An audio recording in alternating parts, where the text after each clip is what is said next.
the person that leave work and the person sacrifice post the water. We implore our family because some people are happy. Because it is a time to be happy. It is no valid time when the country is not better. It is every valid time when the country is better. And we give this as a challenge to all of you people. 2029, we may be only valid for the presidency.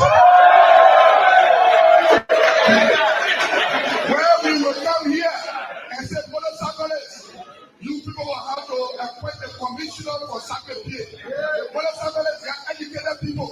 It's not about education. It's about how well you govern your people.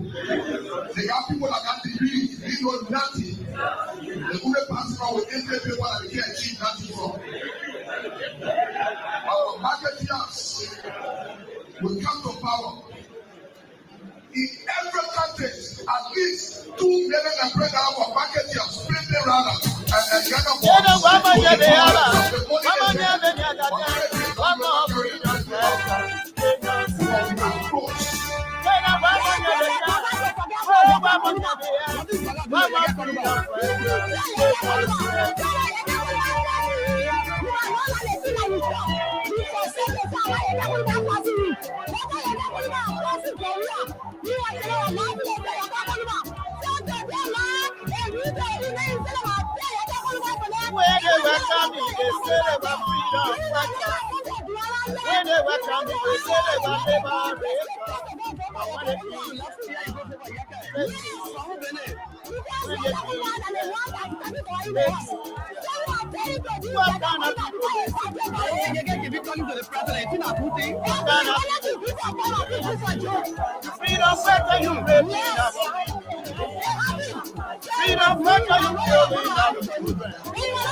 Yeah.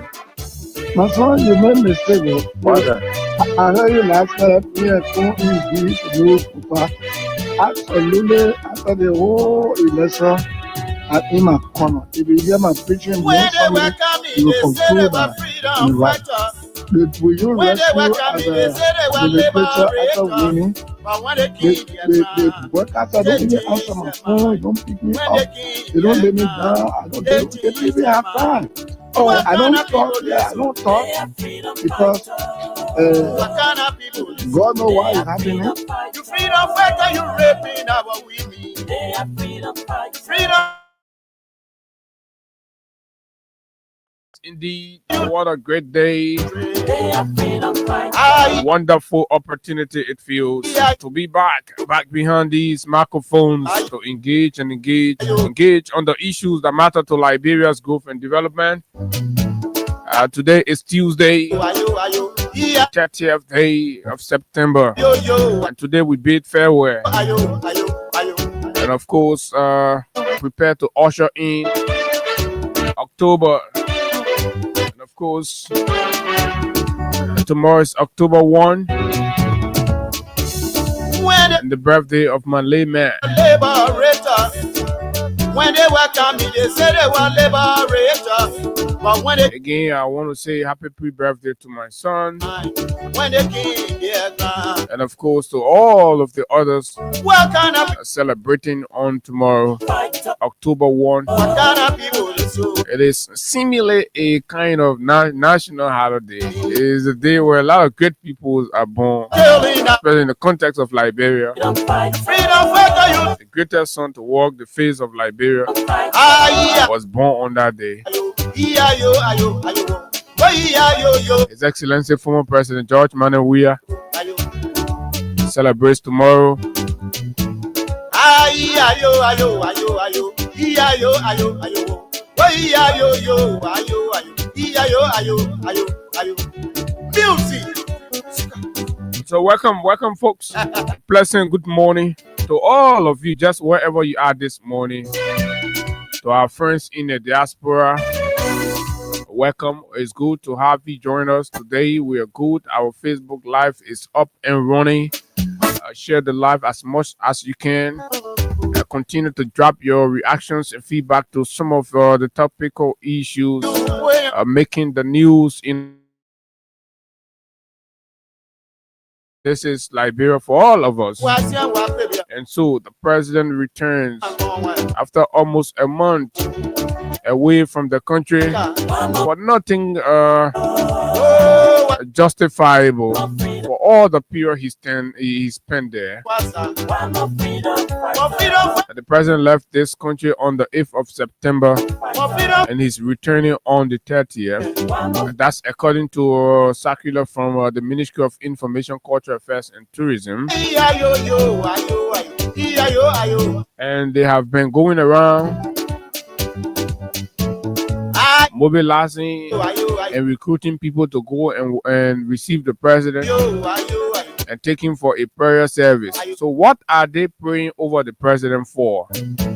Is it for successful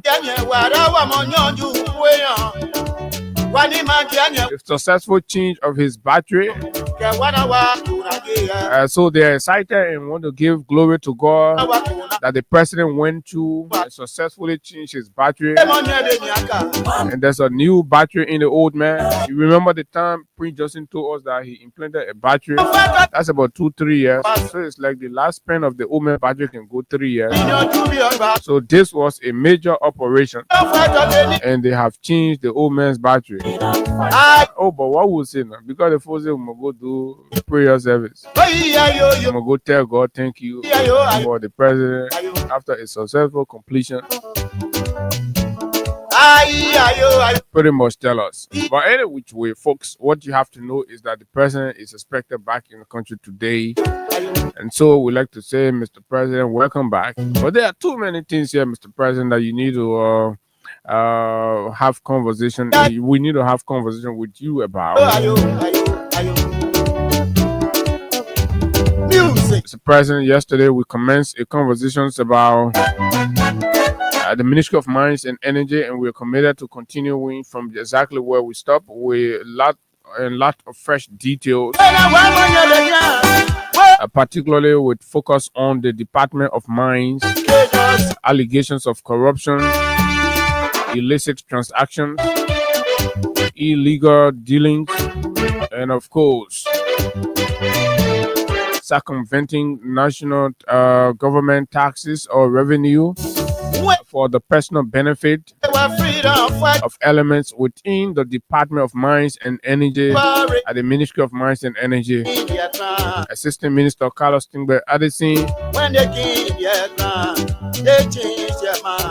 and Director Carr as well as the Deputy Minister for Operations,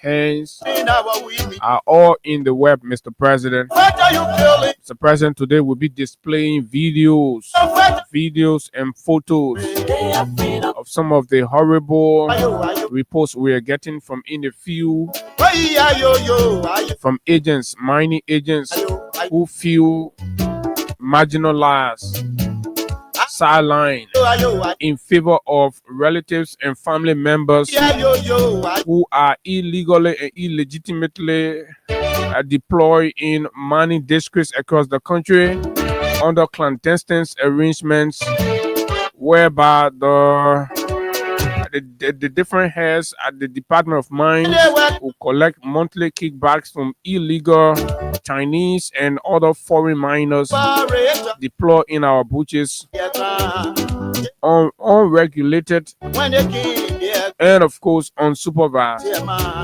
And they're collecting millions and millions and millions and millions and millions of our natural resources, while Liberians are dying in abject poverty. A few of your appointees have established a network, a clandestine network operation to rip this country of its mineral resources for peanuts, under clandestine, illegitimate arrangements. And the saddest part is that the Minister of Mines and Energy is doing nothing.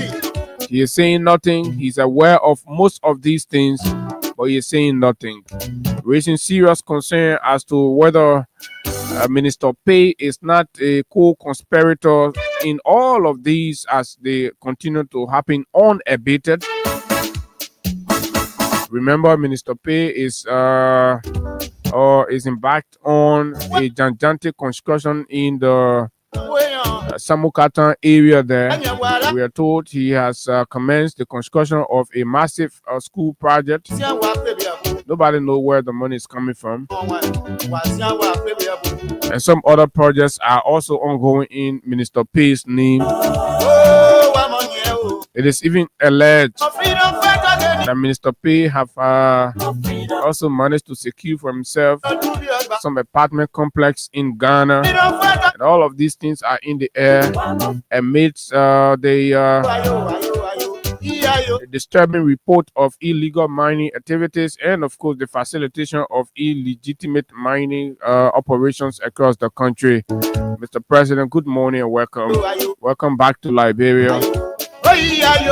We are here, Mr. President. Your ministers have continued unabated with the raping of minors, 14 years old, 15 years old. The people you entrusted with leadership in the country have made it their business to continue raping our kids.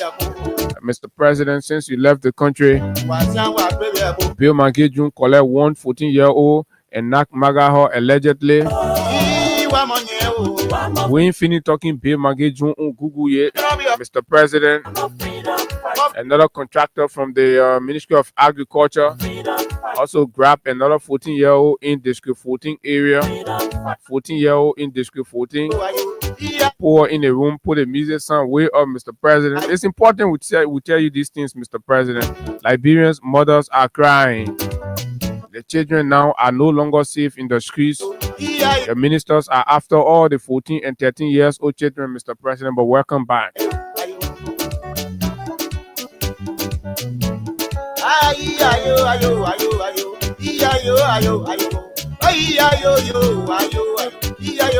Mr. President, the conversation at the University of Liberia still continues. The CSA director has threatened that there should be no go slow.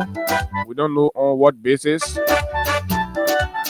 but the Faculty Association has insisted, and as a matter of fact, this morning, we're going to have members of the Faculty Association of the University of Liberia to share a platform and talk to us about some of their grievances. And it's good that the president is coming back today. So you see, Mr. President, we are serving you a very sumptuous breakfast to get your return started.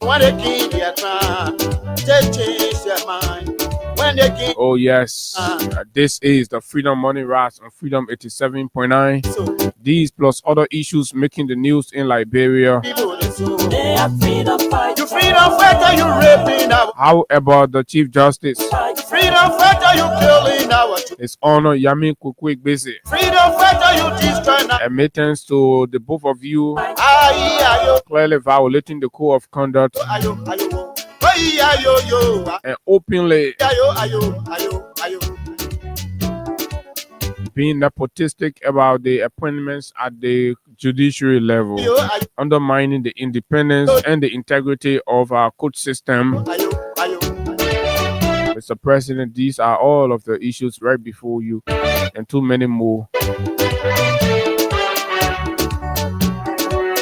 My name is Abu Sharif, and of course, as always, When they were coming, they said they were liberators. I'm here with Hagar Gonda. We drive you straight up to 10 o'clock. When they kill their ground, they think. Today is Tuesday. When they kill We are paying 5,000 up to 25,000 Liberian dollars on the show. And today is the 60th anniversary of the Press Union of Liberia. We'd like to say congratulations to the very responsible, mature leadership there, headed by Mr. Julius Kanumba, who's been doing a marvelous job in restoring the dignity and image of the Press Union of Liberia. 6 years ago, the Press Union of Liberia was being used for the most part generally as the mouthpiece of political oppositions around here. And today we see a more objective, more balanced, more responsible press union, reflective of the true essence of independence and, of course, objectivity. We want to commend all of the men and women that are making this possible. Yes, there's a dawn of a new day in the union's history, where it stands in the middle and continue to remain a critical voice that speaks truth irrespective or no matter who's involved, and that does not get, if you may, threatened or intimidated by any power. So kudos. Even if it is a member of the union that gets involved, you speak the truth. The government, you speak. But what we saw before this leadership, that we all had to get there and say we will redeem our union, right? It was a disaster.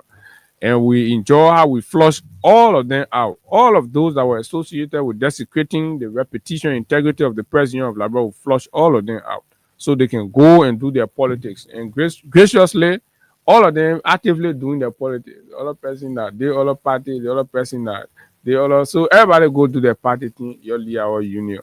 So our union is operating today, the 60th anniversary. Congratulations to all of us who are contributing and maintaining the position of this noble profession in our politics and in our society. Hagar, good morning. Welcome. Good morning, Abu. Good morning to you, and good morning to Liberians following us. It's good to be back here this morning to continue with the Liberian people's job. Too many things to talk about, like you've said, the basic. So we're going to be talking about all of these issues, and subsequently, we hope to talk to a team of professors from the University of Liberia, so we hear from them what's really going on. This is, as you are aware, I sent you a copy of their release that was done on yesterday, which sum up to the second release, just under less than a month or two. So what's really happening? We hope to talk about that and many others here this morning. Good morning to all of you. And Abu, today is the grand draw of the back to school bonanza. Oh yeah, today Yes, is the 30th. today is the 30th. That's So right. for all of you who have played Today is D-Day. the D-Day, today is the D-Day. So in fact, this morning presentation of the show is considered as the final how they call it? So that the last opportunity, The last it just slipped opportunity my you mind, get to actually. increase. The last opportunity you get to increase your chance of becoming a winner of 100,000 or 50,000, maybe someone 25,000 or 10,000 here this morning. So all you have to do, pick up your phone for just 50 Liberian dollars. Pick up your Lone Star Cell MTN mobile money phone or 25 cents USD. You dial star 255 star 1 hash, star 255 star 1 hash. If I'm in that case, what I would do when I play like 5 times and I win 5,000, for example, I just sacrifice that 5,000. Because we're talking about 100,000 Liberian dollars here this morning. So when you play that 5,000, you can most likely catch up with the rest of the other people that have been playing all through. Because imagine if you play 20 times, it's $1,000. So if you're talking about 5,000, the 5,000, you're talking about 100 times. So if you've played before some 200 plays, you could be the winner of 100,000 Liberian dollars right here. So it's up to you between now to 8:15. Let's say 8:10 because the time is 7 minutes to 8 o'clock. Between now to 8:10, we can see to do our first draw to give you money here. You can win your number 4,000. Let's say your number 5,000, 6,000, 7,000, 5,000, 10,000. You can win it here this morning. But the grand prize for the back to school bonanza that you've played for is today. So between now to 10 o'clock this morning, make yourself available so you be a part of those who could win 100,000 Liberian dollars here this morning. It is up to you. Let's go. 100, 25, 50, and 10,000. multiple 10,000s here. So 10 o'clock, it all comes to an end, and of course we get set to run the draw and begin to call all of our winners. So you still have the last minute time opportunity to turn in your bet and make sure that you're well placed to be able to qualify for all that on star 255 star 1 hash. So you see, this is where our country has come. So you just have to hustle on this side, because if you think you say you get someone a diamond deposit in your village that in the long run you're also already putting Chinese men in the bush for our lay resources in our small villages and things. So when we hear you can't hustle on your lay. This is what Liberia has actually been reduced to. But again, at the end of the day, life has to continue. We're just very optimistic and hopeful that change will happen, and we're not going to stop, irrespective. And look, everybody at different level must see themselves as this agent that has to campaign and ensure that change happens for Liberia. You know, there are too many angles all across the place. Everywhere people are displeased, people are dissatisfied, and of course the frustration rate is climbing. It's so alarming, and no amount of sugar-coated propaganda can erase the narrative, or if you may, even water down on the impact of how people are feeling so destituted and of course frustrated about the dismal performance of leadership and governance in Liberia, particularly with all of the respect and of course hope that Liberians had in the experience and of course service of President Joseph Boakai. Credit to his long time in the public bureaucratic space.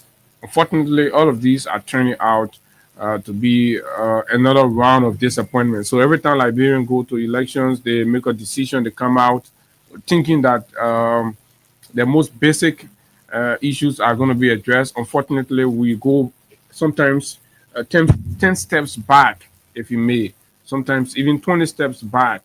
So it is quite frustrating, right? We see countries are taking giant steps, giant leaps forward. We're talking Sierra Leone right here. We're talking Guinea, in spite of the fact that it is a military junta, right? Look at how they're making decisions for their extractive industry, their mineral deposits. Look at what they are doing for their bauxite and, of course, iron ore deposits, right? They have earmarked and have projected a vision 2040, right, for any kind of active exploitation, right, or exploration, right, or active mining of the mineral. So basically, all you see happening right now is company coming in, signing contract, building infrastructure, building capacity, sending Guineans out of the country to train and learn in specific areas, so that by the time they enter 2040, these are the people that take over the country, and they're not going to be sitting as spectators and then crying for county development funds. But in Liberia, the opposite is it, right? where our government will sign onto concession for 20-25 years. And in that 20-25 years concession, right, Liberians are primarily supposed to be spectators. We sit down, we wait for county development funds to come. When county development funds come, the superintendent and the lawmakers, right, will start fighting each other, and then the citizens will start fighting why those multi-billion dollars multinationals come to the country and exploit our resources, and we are fighting over peanuts in county development fund, and get few beginners to the Ministry of Mines too, hustling for their Chinese, their Chinese miners to go there too, and be paying them 15,000 every month. Terrible, but this is where we are. So, like he said, tomorrow is the birthday of former Liberian President George Weah. Yeah, sure. Yeah. And so, like Hagar said, today being the final of the back to school, it's important that we continue to highlight so that you all will form part and then walk away with this very bumper prize. Now, just to begin with, while you were away yesterday, so you remember this thing in Foya, that project in Foya. You remember one fatal morning we sat on here. yeah, that The 10 million the project. president was doing project in Foya. The people started They were arguing and arguing, forcing yeah, us, right? It didn't. And then that evening, Stanton posted the video. I said, "Good." So even when that video came out yesterday, there were some screwed-head, poo-poo water dancers still arguing that no, this is not true. You're trying to make it seem like because former President Weah did this, and so President Bwaka is doing this. Liberians, look, you have to stop. We have to pay loyalty to the country more, right? And I want to agree with even more. Recently, he has been writing that the atmosphere looks as though Liberians are paying more attention to political party loyalty than patriotism. We seems to be losing it, for the country and to political institutions. So Unity Party folks that are in power now feel obliged to always stand with their party irrespective. And this is not unique to UP. I like to be fair. Even with the CDC, there were seditionists who also felt that way. And they are all Liberians. So that is a general kind of observation across the board. And there are other people too who are supporters of Mr. Cummings, even though he's 1% man, but with all their 1%, they prefer that 1% than the country. So they will keep sticking. Imagine preferring 1% over the country. So we're at a point where people got to put the country first. Because 1%, how you compare 1% man to the whole country?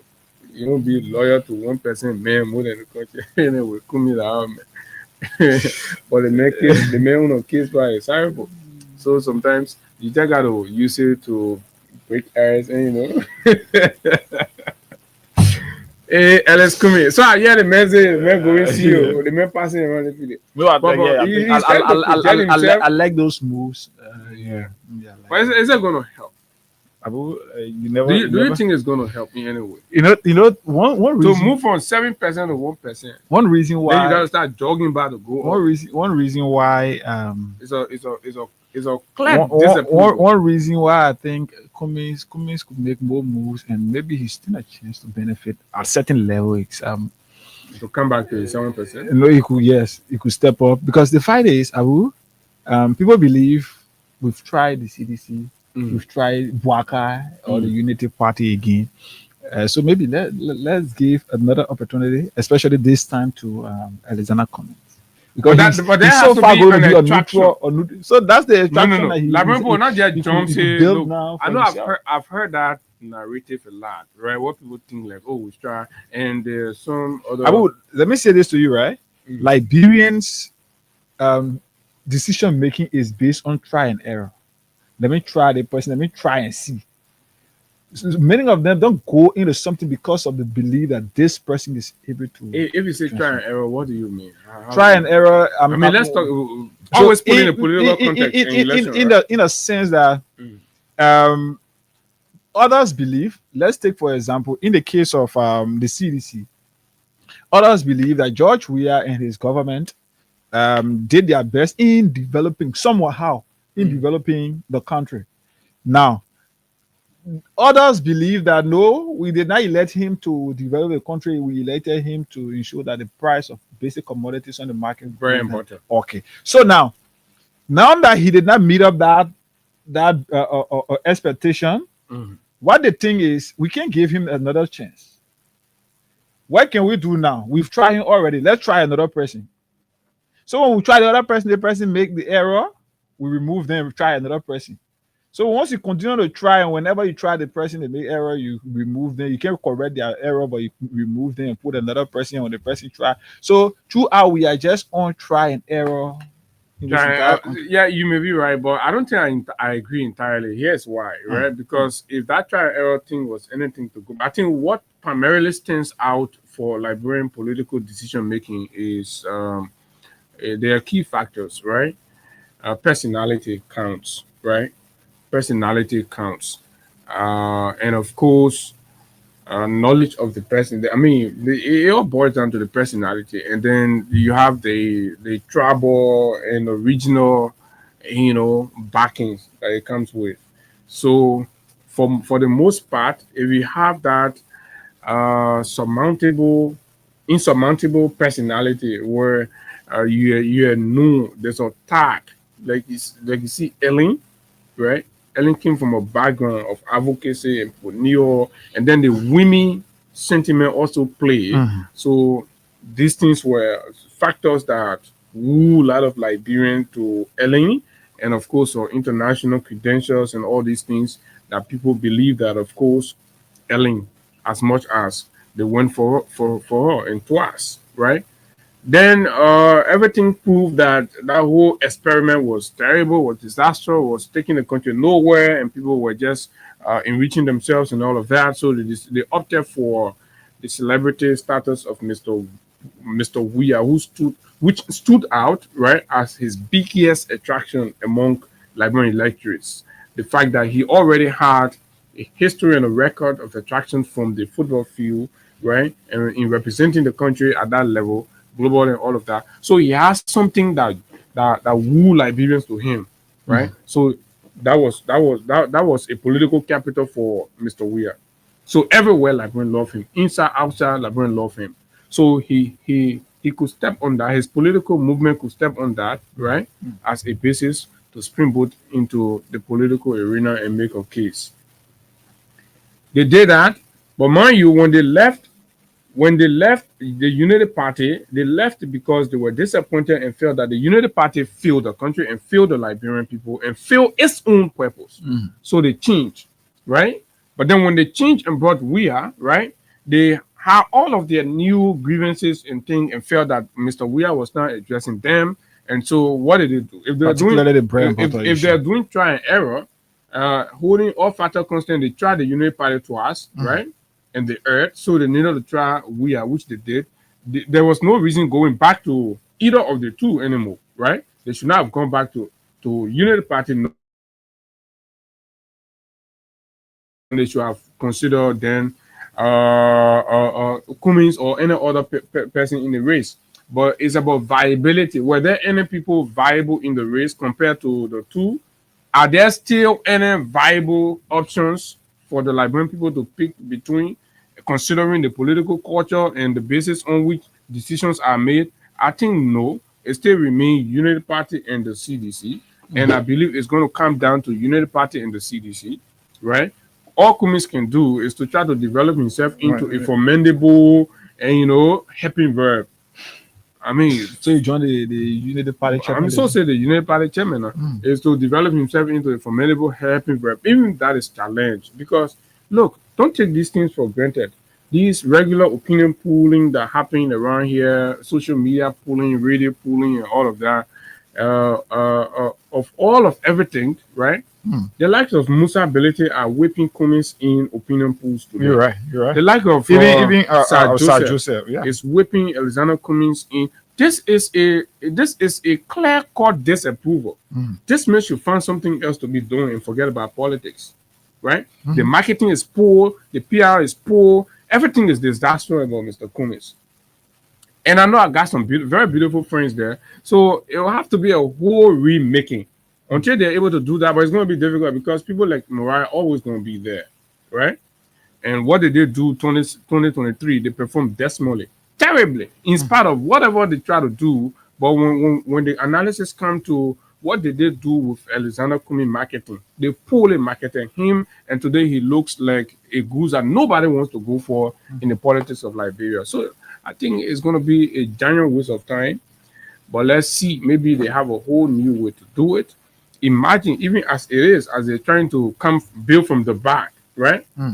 Yes, still Kumis is not making the news. I just chose to just bring it up so people riding KK and other people will just listen that they met Mr. Kumis. Oh, he stay here. Yeah, I think basically he has made some rounds, but it's making no news. Yes, I think he got a poor marketing strategy.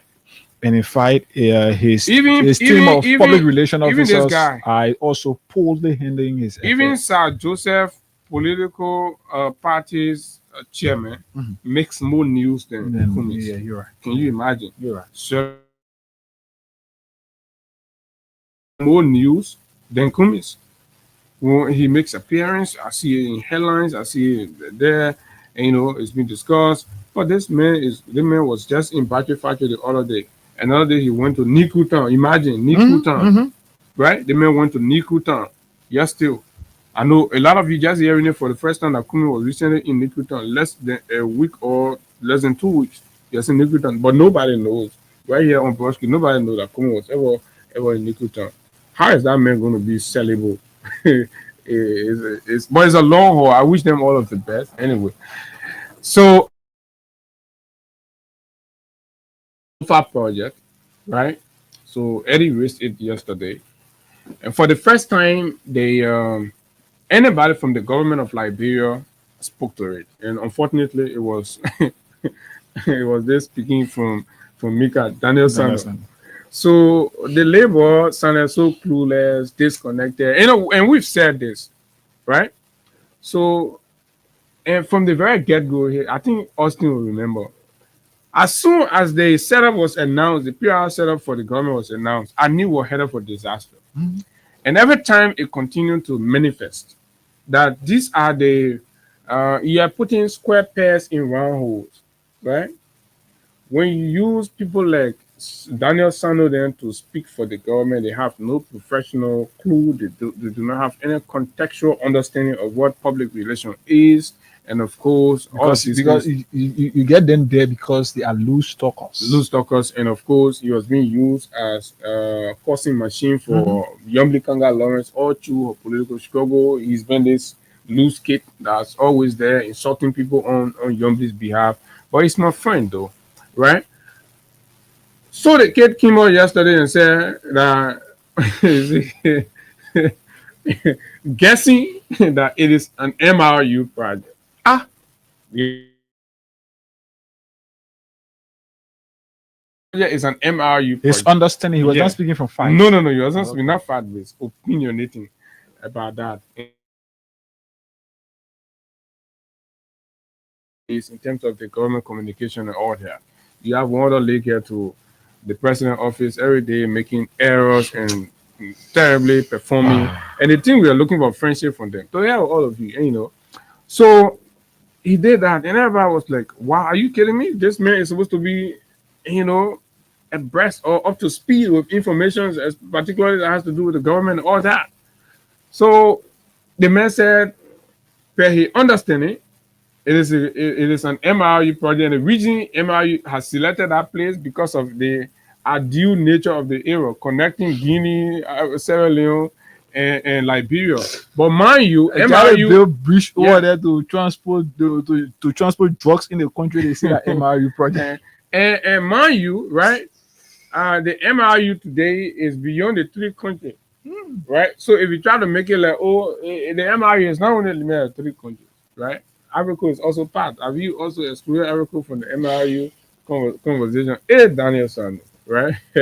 So So other independent journalists and fact checkers decided to go beyond. But for me, I felt it was a waste of time because I know indicators. I know very well that what has to happen, right? Especially in a regional organization like the MRU will be open and accountable and transparent. They will not do things surreptitiously, right? Rather, if they have to do, there will be a general groundbreaking, and there will be media folks from Guinea, Ivory Coast, Sierra Leone, because they have to carry the report to the other areas and also spread the news. So it can happen like And that. even the MRU, they normally release, they send out press releases when there are issues of such. You remember the bridge project around the southeast side there. Yeah, Ivory Coast, and Guinea. There was a release. That was massive, but there was a yeah. massive groundbreaking ceremony for that as well, right? Even as we speak, there are always routine media checkup there, and live podcasts and all of that are done there. And that bridge thing happened weird time when they broke the ground and started the project. But now our many can see some beginner blogging, beginner say you go take that that Waga project. But anyway, with no issue, Waga look your price. So Waga project. So the deputy minister for public affairs embarrassed the government, embarrassed himself when he made those comments. I don't know if he felt he was commenting like a regular Facebooker or in his department, but any which way it brought disgrace, because what happened is that the fast check established that that was a deliberate misinformation, just like we said it on the show yesterday. And this is shameful and embarrassing. It has further exposed the government, right? It has further exposed the government. So our friend Julius Jer called the OKFM reporter from the county to ascertain on the ground. Say, y'all in the county there now. Let know from y'all. The whole thing that going on. Well, what thing y'all know about it, right? And it will amaze you to know that even the people in the county, that Kuku Jumuku thing, right?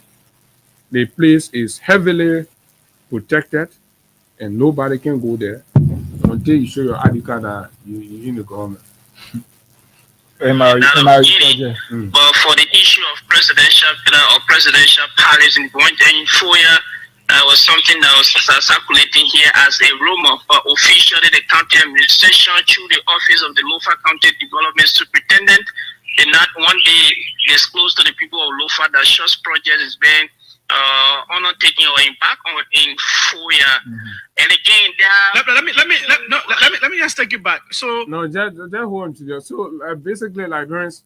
So for those of you sitting in Monrovia, say, oh, but our government team when the president move other people kind of the people in Lofa say they know nothing, but they say no official.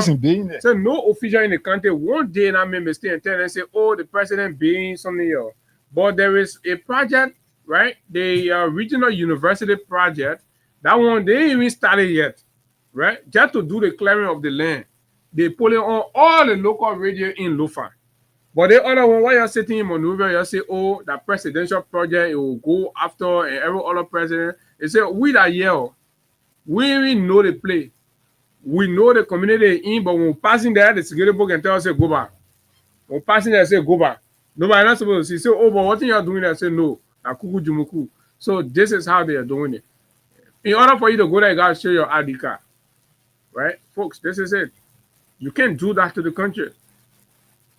Yes, take it back. So you are saying the MRU or whatsoever, there was not an official groundbreaking for this project. You don't know about any groundbreaking that took place for this project? No, whether from the side of the government or from MRU, there have been no program in that area. Okay, assuming it's an MRU project, of course, we all know it will be a groundbreaking, a regional participation, and people will come from Guinea, Sierra Leone, Ivory Coast, and of course, Liberia. It will be a massive groundbreaking, and that will happen. The community people will be involved. The elders, the township, the youth, all of them will be there to welcome the project. And of course, their participation and support of the project will also be highlighted. That did not happen.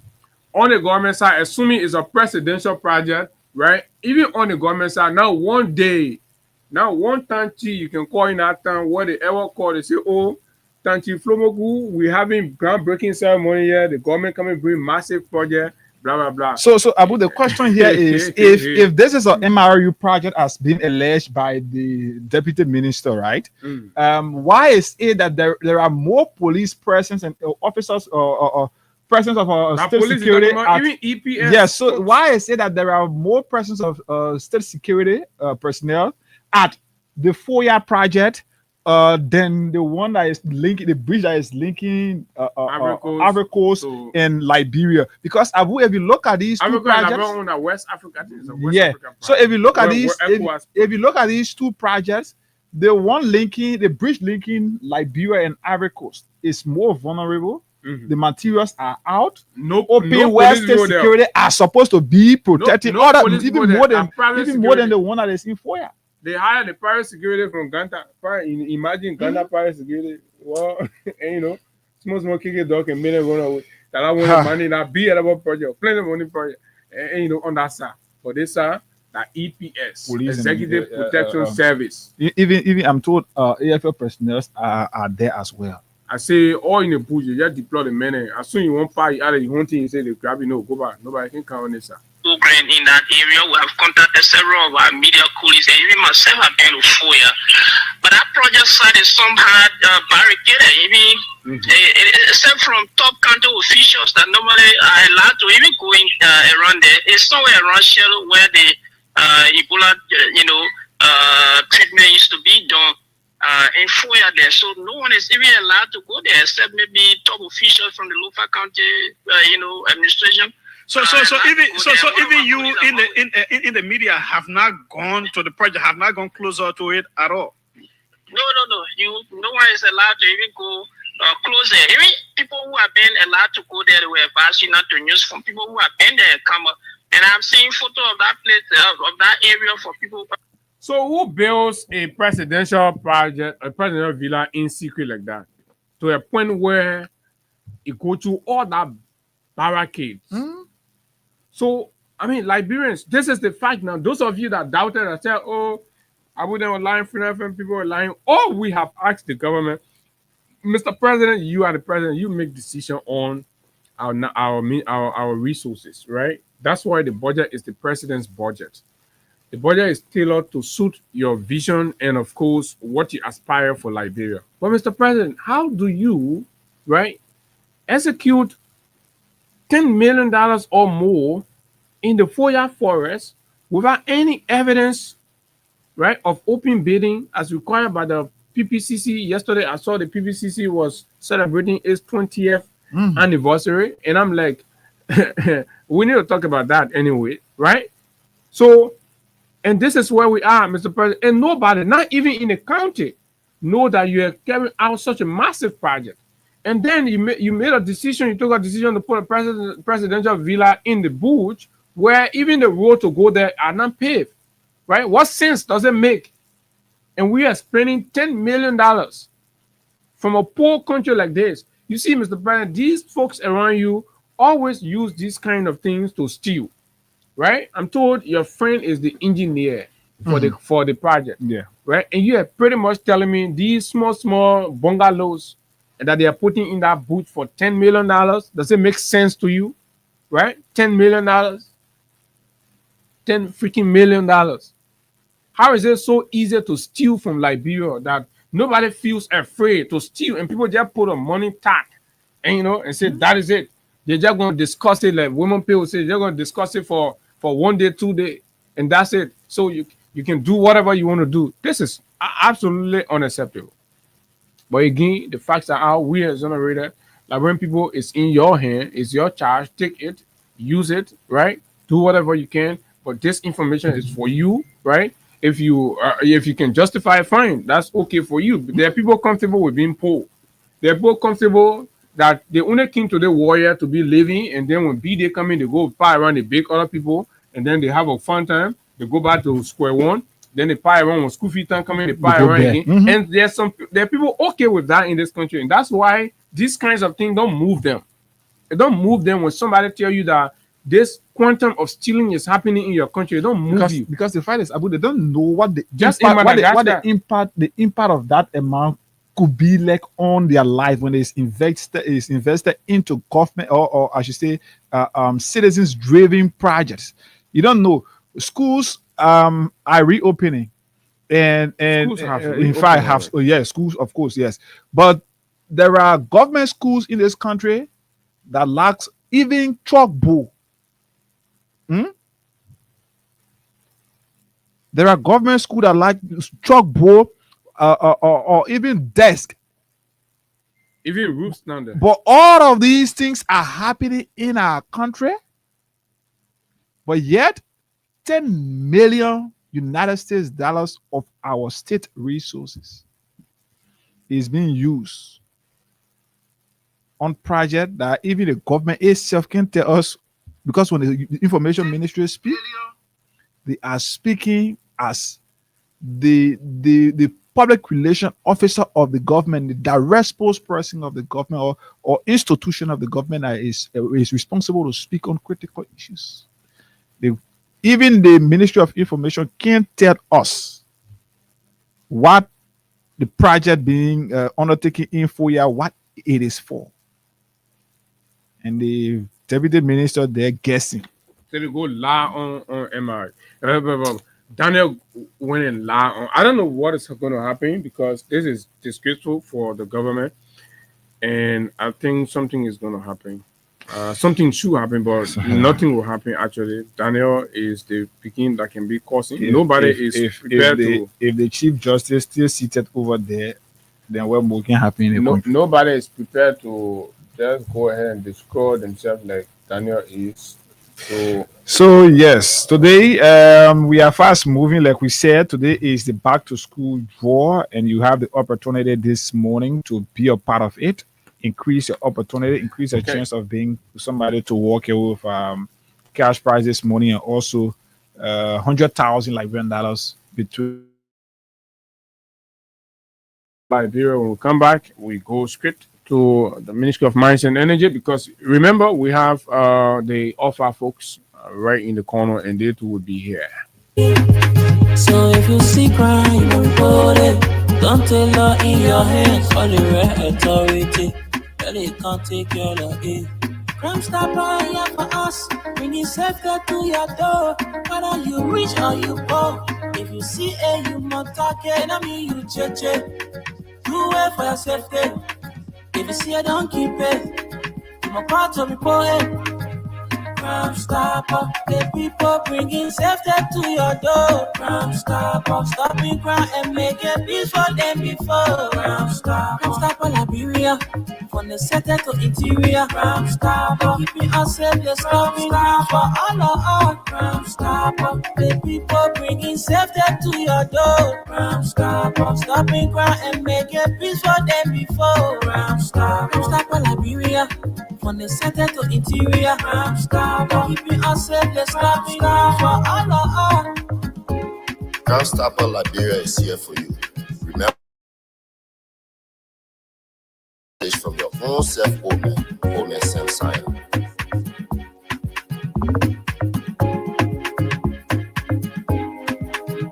Crime Stopper, the people bringing safety to your door. Crime Stopper, stopping crime and making peace for them before. Crime Stopper Liberia, from the center to interior. Crime Stopper, keeping us safe, the stopping crime for all of us. Crime Stopper, the people bringing safety to your door. Crime Stopper, stopping crime and making peace for them before. Crime Stopper Liberia, from the center to interior. Crime Stopper, keeping us safe, the stopping crime for all of us.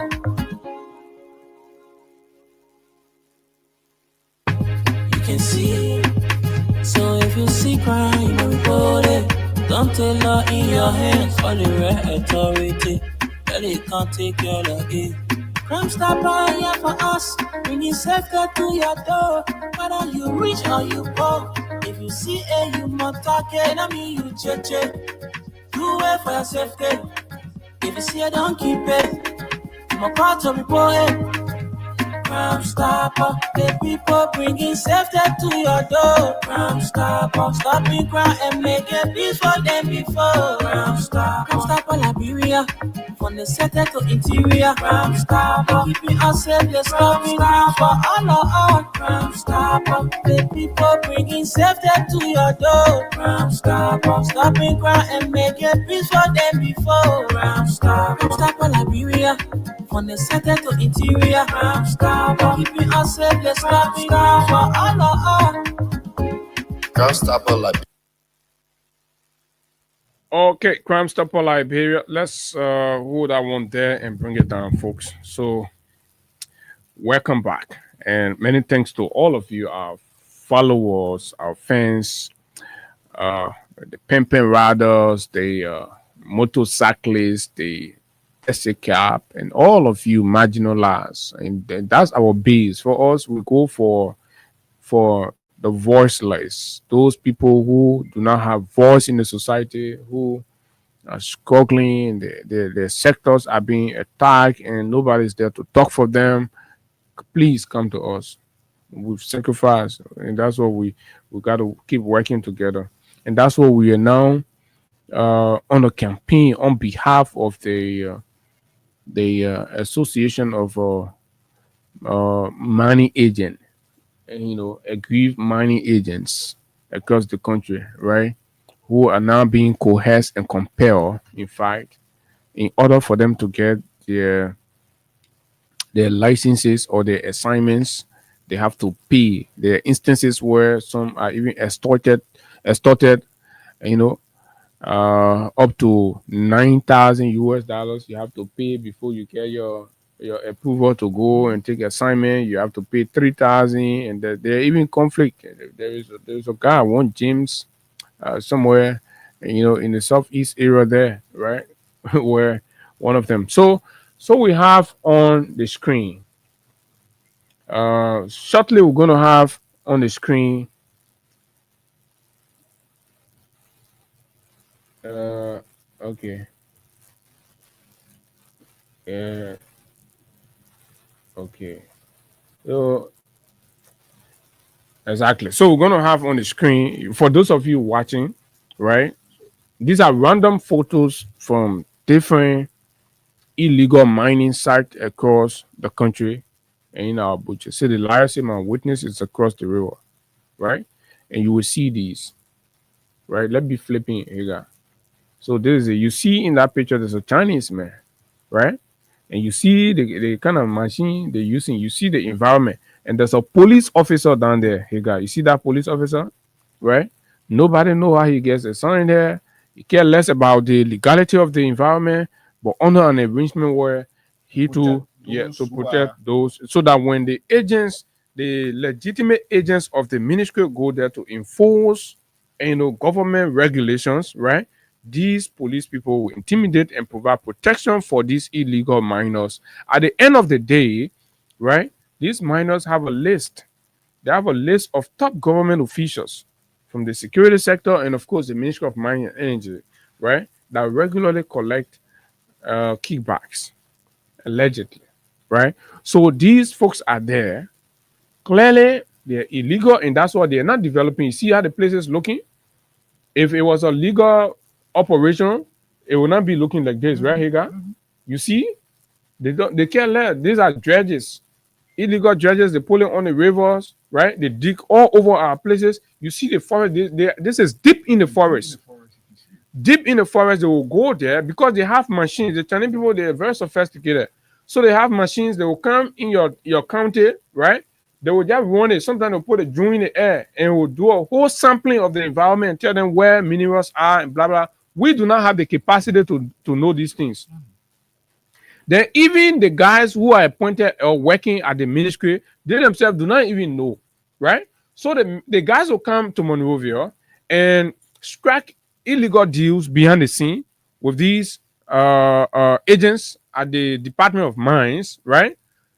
Under arrangement like 50,000, sometimes 60,000. But by the time in illicit financial transaction, by the time the giver tells you that they are willing to give you 50,000, that means they have seen the potential to raise 200 to 500,000.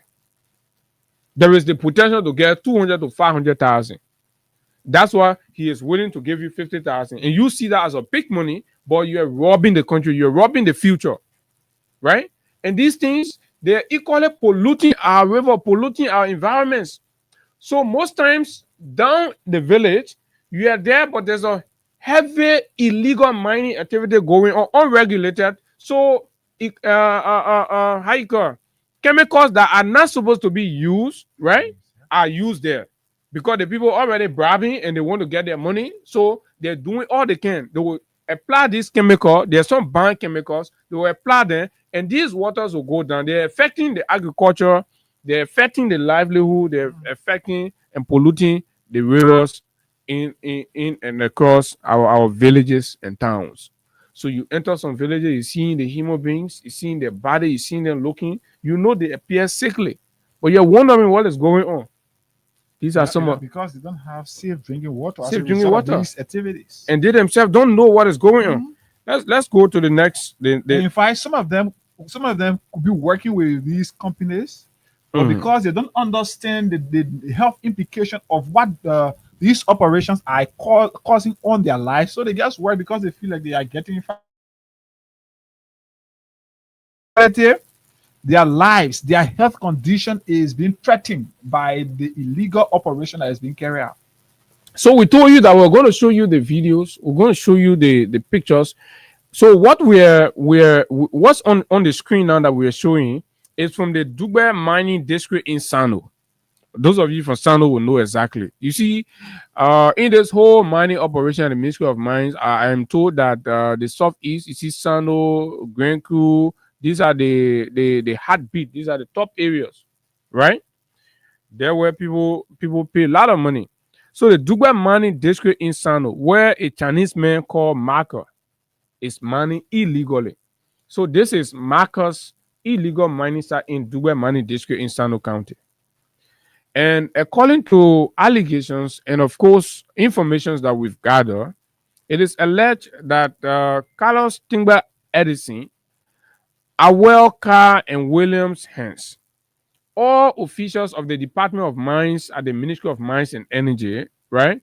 These are the illegal machines they put on our rivers. You see, they put on our river. They're fetching minerals and getting everything out illegal. The government gets nothing. The country knows nothing about it. Even the communities where these things are being mined from, they have no share inside. They have nothing. There is no social benefit that goes to the people. And this is terrible, Mr. President. And these companies and these Chinese are feeling comfortable working because they get a backing of officials of government. And you see police there. At their expense. We come here, we tell you that Gregory Cuomo has privatized the Liberia National Police. You take the money and send them all across. At the end of the month, you know how much the people can raise, but we'll come there. So under this arrangement, these three individuals are accused of receiving from Michael, the Chinese fellow, right, $20,000 monthly. However they share, that's up to them. Imagine, do you know the value of whatever mineral these guys collect from across Sino County daily, weekly, least to talk about monthly, and they've been operating for so long? And do you know where they can go collect their money? I know where they can go collect their money. So a week ago, according to sources, Carlos Tingba received the amount of $30,000 from some Chinese people so that they could work in Lofa County with illegal documentations. With illegal documentation, a whooping $30,000, Mr. President. It's good that you're here. These things are very sensitive conversations, and we're bringing them to your attention. Once upon a time, told you inquire about it, and of course, the minister provided, unclear narratives and all of that. But this thing still continues. Also, he received, according to agents, aggrieved agents, he received $9,000 from a mining agent called James Tiller, right? So the names are there. Mr. Tingba, if you can argue this, right? $9,000 from a mining agent called James Tiller, who's assigned in Grand Jide. He collected another $3,500 United States dollars from another mining agent called Anthony Cabo, who's assigned in Grand Jide, right? The arrangement, according to what I was able to gather, is that James was asked to pay that sum in order to retain his assignment or deployment in that mining district. But it turned out that upon collecting the money from James, right, Tingba and the folks opted to reassign James to another mining district, for which Jim insisted, and then collected 3,500 from this other fellow, Cabo, Anthony Cabo, for Cabo to take assignment to James mining where James was vacating. So none of it has happened, and I'm told Anthony has been raising issues and complaining. A mining agent assigned in Grand Jira named Junior Weir complained that Carlos told him to give him $3 million Liberian dollars every month. We're talking Grand Jira. I told you that they say all of those associated with the Ministry of Mines and Energy, and are aware that the southeastern part are the heartbeat, and all of the agents want to go there, and people who have the authority are assigning. They are assigning for themselves. How you call them? They are assigning. Yes, and those volunteers we put directly to them. $3 million.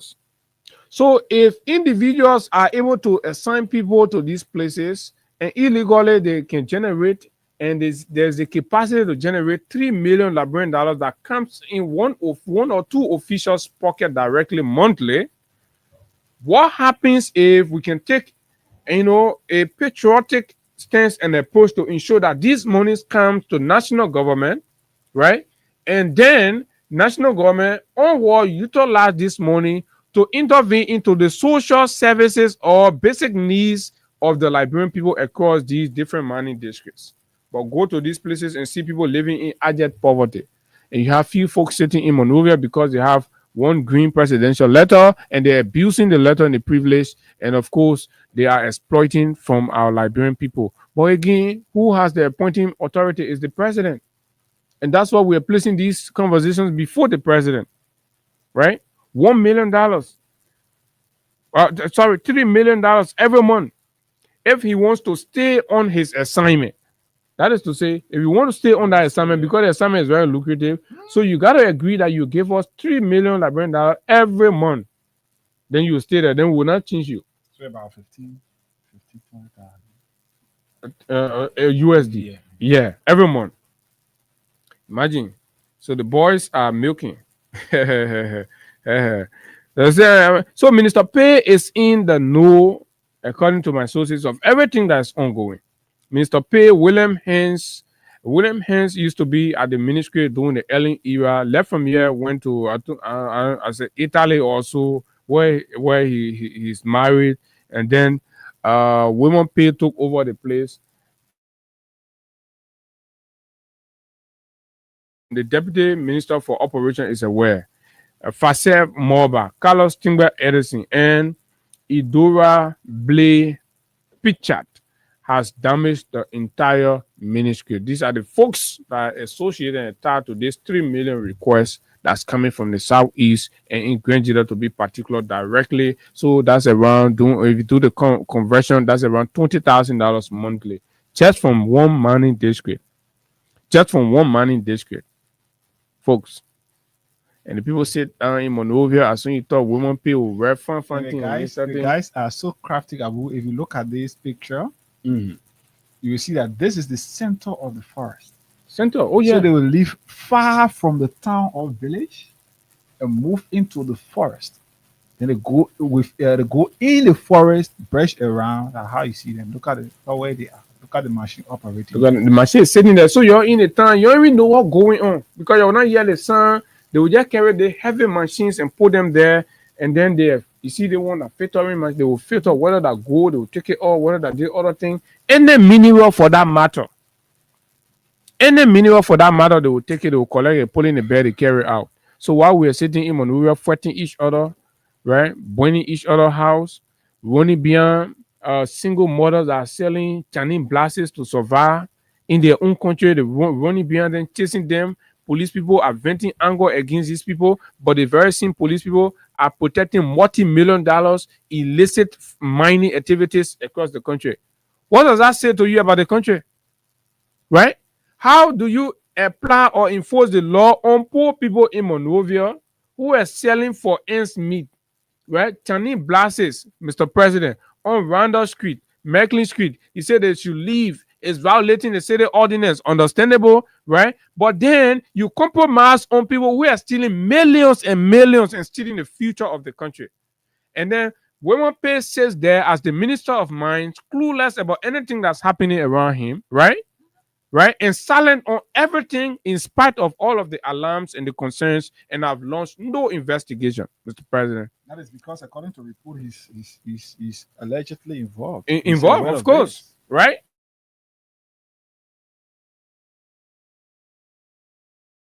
Or deployment of volunteers in the field. You get your own mandate. Your mandate is being violated by undermen, and you take no action.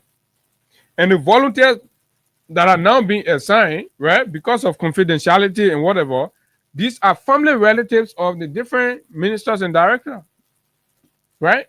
And we're not just saying these things, we're showing you pictures, we're showing you images, right? Let's go to the next one. Okay, that is the final one. And so, Mr. President, the boys in your coat. So I got this again. Say, brother, what's up? It's not easy in the ministry. The director of mines, Awel Carr, and Assistant Minister Carlos Timber combined the mining districts. So they have combined the mining districts. So instead of assigning agent to each of the mining districts, so they will have 2 in 1. 2 in 1 or 3 in 1. And listen to what they do. 2 mining districts to a mining agent. So they will put 2 mining districts under one mining agent in the system, right? In the system. But in real life, the mining agent is assigned to 1. But in the system, and what the government know, that 1 mining agent there. But technically, coming from the guys in the field, there are 2 mining agents. So they will assign that actual government of Liberia mining agent to 1. And then what they will do next, right?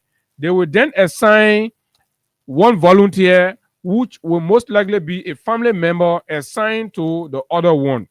But that person is unregulated. That person in the area that they assign is not highlighted in the system, in the database. So that person is operating squarely at their discretion. You understand? And reports directly to them. So these volunteers, family members, are reporting to them on a weekly basis. They tell you how the people, not joking. So they think, yeah, whole money just put the men there. So all the Ghana men you get illegal money. All the Burkinabe men you get illegal money. All the Chinese men you get illegal money. Every month you collect from them, they send it. You come every week. You come, you deposit your bill. You go by. There is a fee that's supposed to be paid for this thing. There's a fee that's supposed to be paid for survey, right? To do survey. And class B survey, I'm told, is around 1,500 or so. The exploration you're talking about. Exploration. Yeah. But yeah, once that exploration, they will go and do the survey and things. Of. That survey fee, I'm told, is even being compromised. So the survey fee, this is what Mr. President, you have to send your people, from the Ministry of State and the Ministry of Justice to go to the Ministry of Mines and have a very detailed conversation with these folks and kindly invite the presence of the aggrieved minor. They have even more damaging details to save Liberia, to save your administration, save your legacy if there is one. Only if you're interested in your legacy. Okay, so if he has one and he's interested in it and he's committed to his promises to the Liberian people and want to achieve it, Mr. President, act to preserve and save and protect our natural resources, God-given natural resources. And these people will think that they are making money, but no. What are they? That peanut. The guys, you know what I mean?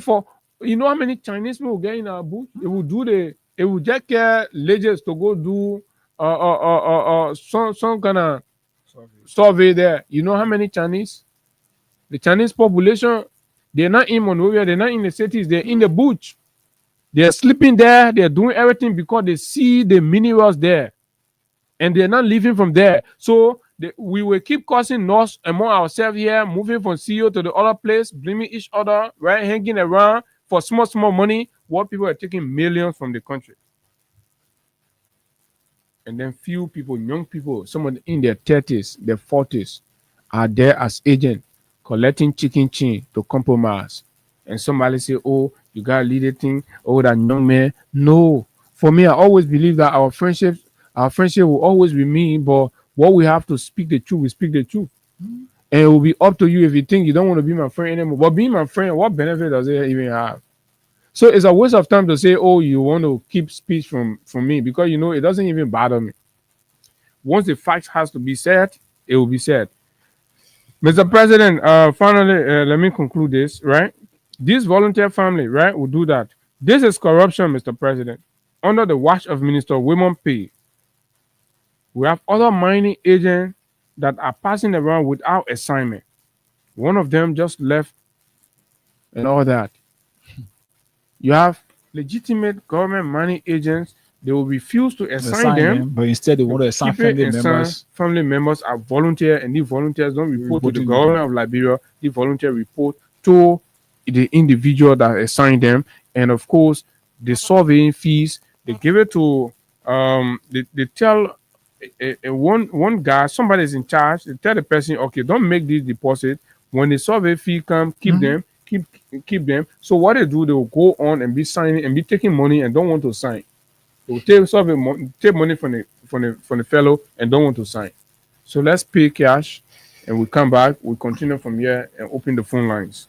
Yes, of course. And today is the back to school jackpot draw. So all of you who have been playing from the start of the month up to where we are, the back to school, the jackpot draw is on today. So the playing you playing this morning, we come and give money to some people, and then the draw is going to be later on, where somebody is going to be walking over 100,000, 50,000, or 25,000, and several persons will be walking over 10,000. But let's give out just 5,000 to somebody here this morning. Good morning. When you see the private cars the boys are riding, I will post them. Good morning. Yeah, good morning. Morning. This is Hagar. I'm here with Abu. We are on the Freedom Morning Rise. Oh, okay. Did you play our cash giveaway this morning? Yeah, I play. How many times you did so? I played this morning 3 times. So have you been playing before?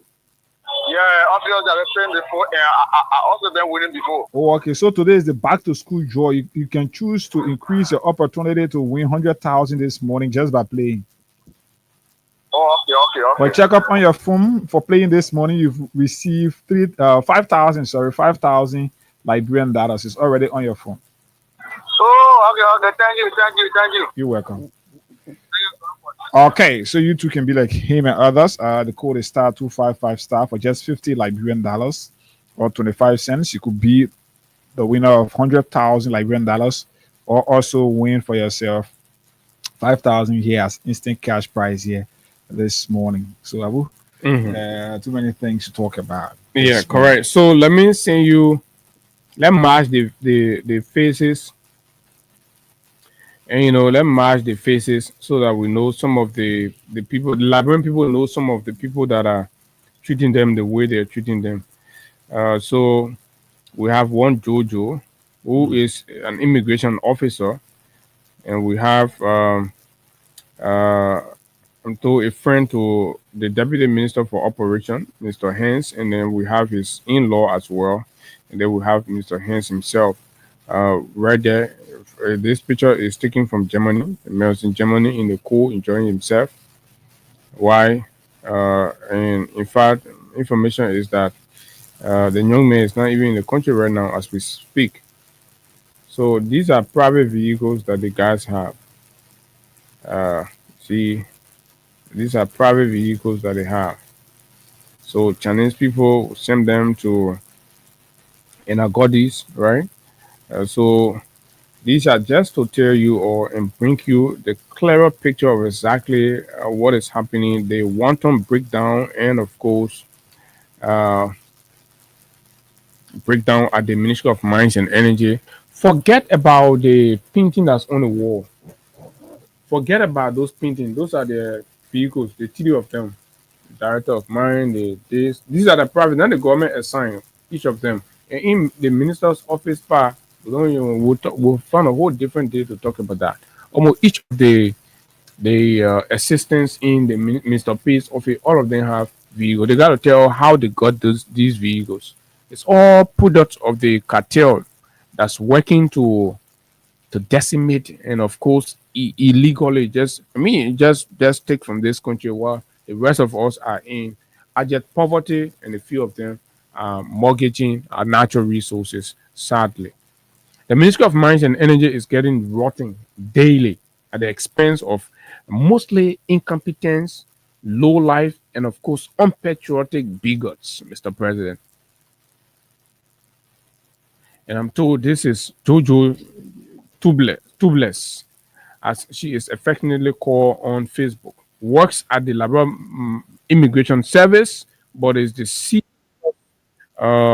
girlfriend or concubine of Deputy Minister for Operation William S. Haynes. That is all right there, right? So this lady, as we are told, at the Ministry of Mines, right, and Energy, this lady is one of the main character that is contributing to the backwardness of the ministry. How? Mr. Womapi is trying very hard to clamp down on illegal mining activities in the country, but his Deputy Minister for Operation Hands friend, let me put it that way, is collecting monies from Chinese people. This lady is accused of collecting money from Chinese people. She's like the third-party agent, collect money from these Chinese people to go and process and document for them to go and do illicit operations in concessional areas, right? So she collect these monies to protect them through her quote-unquote friend, the Deputy Minister for Operation. This is counterproductive, Mr. President, and has the propensity to undermine the effort of your government. Undermine the effort of your government and the effort of your own arrest agenda. This is an industry that has very huge revenue potential, but clearly, with the proliferation of illicit mining activities, this has significantly hindered the prospect and capacity of the ministry to account for even 30%,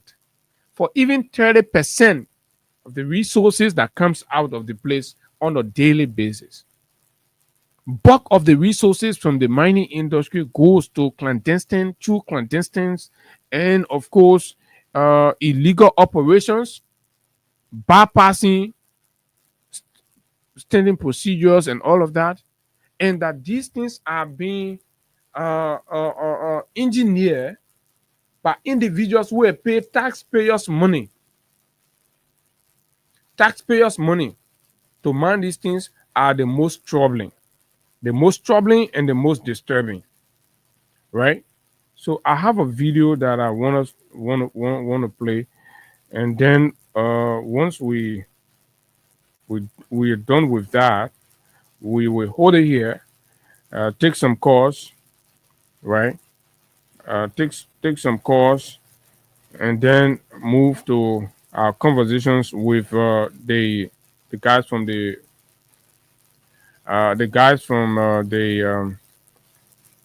University of Liberia. The issues are so. You're wondering whether we're going to move from in this trash or in this mess anytime soon as a country. Right. Let's hope this other video download. This is the real one where you hear the guys arguing and confessing that, telling the agent that you don't know we have your B people here, their name monthly. Say when you go in, you put in it on camera. You must also put the name of your BB minister there, the inspector there. You must put their name on the video. So the guys don't even respect the agents anymore. So, fellow Liberians, this is where we are.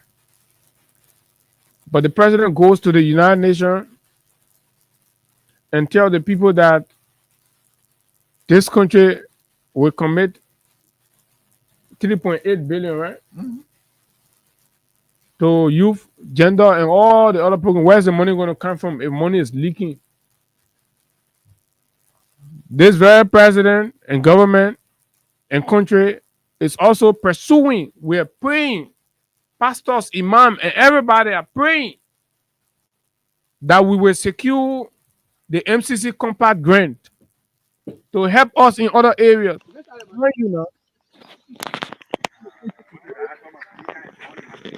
Coming from the Ministry of Mines and Energy, and it appears clear that the very institution that's supposed to be clamping down on this has elements accused of what? Facilitating these kinds of illegal activities across the country. So what justification do we have to prove to the MC that the laboratory is responsible to manage adequately the MCC Compact grant? Mr. President, these are conversations that has the propensity to undermine the possibility of any MCC, particularly if we do not take practical action. If we do not take practical action, right, to arrest this situation and put it under control, the willpower must be demonstrated, Mr. President. The guys are crying. Patriotic librarians are saying, we are agent, we are assigned, we are sleeping in the cold here. When we go to the places, the Chinese people are talking to us, and all they will tell us that we have this person, we have that person. And our own investigation has unraveled names of officials within the Mines and Energy department, within the Department of Mines. These are the people, Mr. President, and these are our allegations according to the concerned mining agents. These are our allegations, Mr. President. These are the individuals we believe. So do your investigation. They're creating negative image, terrible and disastrous image and reputation about the integrity of the government. This is it. What are we going to do? What are we going to do about it? Young people having the opportunity to serve as example and help their country are the ones today being accused and standing in the center of one-term compromise and undermining the nation's mineral resource deposits to foreigners. Once upon a time, during the regime of former President Weah, these were the young people accusing the lack of Minister of State Nathaniel McGill of having people in the mining sector and the mining industry. Today, you come to power, Mr. President. What you accuse people of that you could not prove, there are evidence, practical evidence coming out, right? Implicating officials of your government. And this thing has been running since. So here's the latest letter the concerned mining agents have written. And another thing, Mr. President, I'd like you to know is that what Women Pay and Deputy for Operational Hands and others have done at the Ministry of Mines are going to make it difficult for you to see people coming in directly to get mining license or licenses. The fees, the new fees that are being introduced are going to create more room for illegal mining activities in the country. Brace yourself. Why do I say so? The fees are unthinkably unreasonable and high. It's going to discourage a lot of people. A lot of people not going to have the capacity to pay those money, especially when there's a window of possibility for illicit dealings. So if you show you want to implement this new pricing effectively, Mr. President, you have to stamp your feet down on ensuring that the loopholes are dealt with and the corporates are reprimanded. And these people are punished so that the system knows that indeed there is only one way. So it's, if you want to do mining, you either have to come through this way or you exit. But once these things remain unaddressed, Mr. President, I can guarantee you, the moment you roll out, you, Minister Pay, the moment you roll out that pricing, right? For the first time, you find people coming. Going forward, nobody will come to renew their lesson. Very few people, and they will still be mining and taking mineral from the country. So is it a calculated plan to rob Liberia?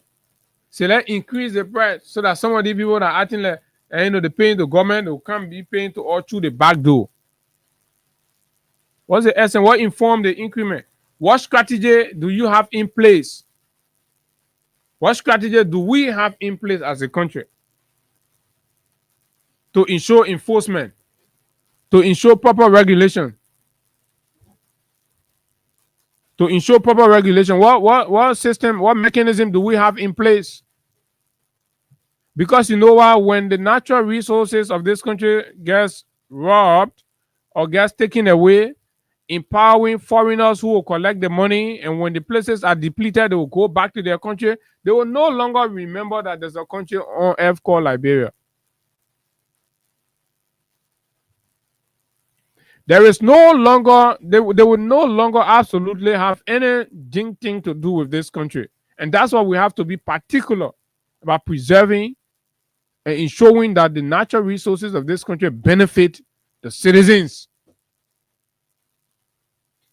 If we keep this place loose like this, where few young men would think it's an opportunity to ride the latest Nissan Murano, the latest Ford 2025, white color, Mr. President, posterity is going to come here and judge us wrongly. You don't want to end your public service with an embarrassment and disgrace that posterity is always going to judge you by. You want to live here feeling accomplished and to have your grandchildren equal, using your name and your hands and your administration to damage this place, Mr. President. I believe, in spite of being your critic, I believe, Mr. President, you need to double up, step up your game. Just in Madagascar on yesterday or so, the youths are taken to the streets. The youths are feeling left behind. They're marching the street of Madagascar, drawing inspiration from the Gen Z actions in Nepal and Kenya. So the war is gradually cultivating one approach to solving stubborn national leadership problems. And who told you Liberia is an exception, especially when the evidence becomes overwhelming and the reality of suffering becomes so inescapable? Mr. President, you want to prevent these things. And that's why people like us, as much as some of your officials who call us names, who brand us anyhow, that's their business. But we remain loyal to the cause. We remain loyal to the Liberian people. We remain loyal to this republic. And our loyalty must be demonstrated in our collective commitment to ensuring that what is right remains right and what is wrong be condemned. And irrespective of who's involved, irrespective of the friendship, irrespective of the family ties or whatever, because we're running a country here and it has to be communicated that way, that we're running a country. Everybody must understand that we're running a country. So the follow-up letter was written. We hope this letter finds you in good health and high spirit. We are writing to you today as a follow-up to our previous communication sent to your office on August 8th regarding the serious allegations of corruption within the Ministry of Mines and Energy, specifically involving Deputy Minister of Mines for Operation Williams S. Haynes, Assistant Minister of Mines Carlos Tingbe Edison, and Director of Mines Awel A. Carr. As you are aware, corruption undermines the very foundation of governance and public trust, particularly within the sector responsible for the management of Liberia's rich natural resources. Our earlier correspondent highlighted specific instances where unethical practices may be disadvantaging both the state and its citizens. It is imperative that we as a nation take a firm stance against such malpractices to preserve the integrity of our government and the welfare of our people, Mr. President, the concerned mining agents opine. The mining and energy sector play a vital role in Liberia's economy and have the potential to lead the country towards sustainable development. However, the presence of corruption within this ministry poses a significant threat to these goals. Allegations include mismanagement of funds, lack of transparency in contract awards to renovate the different buildings, right? So the allegations of corruption, all that painting you see on the place. So in the contract, just as it was reported that the people from the Ministry of Internal Affairs did, they put a big head of money there, and then in that contract, you go to the minister's house and build the minister's house. You go to the deputy minister's house and build the deputy minister's house. Government of Liberia pay for it. Mr. President, do these things interest you, or you're just concerned about the flashy report that they'll do, they send to you? Oh, Mr. President, we're making progress. You know, the people were they were spoiling the country, we're facing the country, and that's all. That's the only way they can justify. Mr. President, you got to go beyond these narratives. Mr. President, CDC is no longer your problem. Mr. President, focus on the trust of the Liberian people, deliver on it. People are riding on this, your sentiment against the CDC and Mr. Weapo are riding on it every time. All they have to do is send you a report. Oh, Mr. President, these boys were spoiling the country. These boys, and why they are stealing. Mr. President, can you imagine? Right? Can you imagine? Mr. President, allegations include all of these. Collecting money from mining agents for assignment letters. Collecting money from mining agents for assignment letters. Mr. President, was that what the rescue promised? Was that what the rescue government promised the Liberian people, that when you come, you'll be collecting money from mining agents for assignment letter, recalling mining agents because they refuse to do their daily deeds, their daily or dirty deeds, collecting huge amount of money from Chinese to allow them to work illegally, building properties that their salaries can't afford in Marshall, Rubber Fee Highway. The one in Marshall, I'm told, is the Deputy Minister of Mines. The one on the Rubber Fee Highway is the Director of Mines, and Samukatan in Caldwell is the one belonging to the Minister of Mines and Energy, Wilmon P. God. And the potential, but remember, these were the people behind the lack of Samoa Wolo calling and other people that they're building properties, Mr. President. The very agents from the Ministry of Mines are telling us and the general public that, look, these locations, you know, they are working, so they didn't call their name. But behind the scene, all the locations they put there. Marshall, the Deputy Minister for Operation, Ralphie Highway, the Director of Mine, Samukatan, the Minister proper. And the potential for favoritism that often results in unfair or unjust enrichment at the expense of the public asset. Blah, blah, blah, blah, blah, blah, Mr. President. These are wanton allegations that you must find necessary to intervene and investigate. But tomorrow we'll be here and talking more until the president takes action, because we can be begging for MCC compact, and then, Mr. President, these things are happening.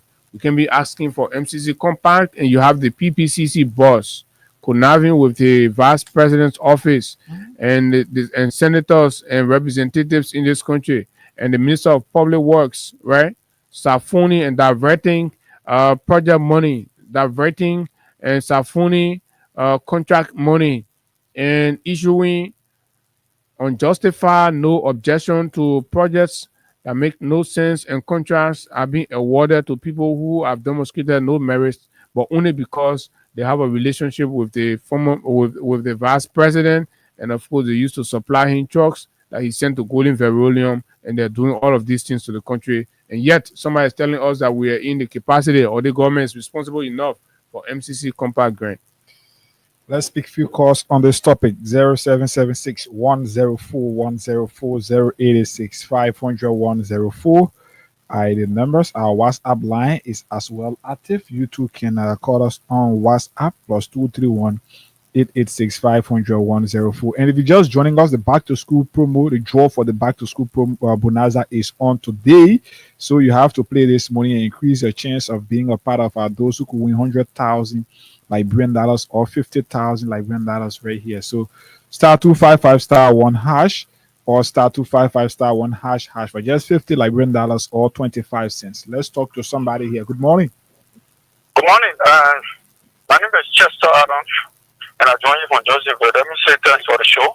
Okay. And they say one thing I note in life is about history. Mm-hmm. You know, at a point in time when I saw the appointment of women pay and Carlos Timber, then it reminded me of the day Carlos Timber was chairperson issue, going beyond the central committee to do business.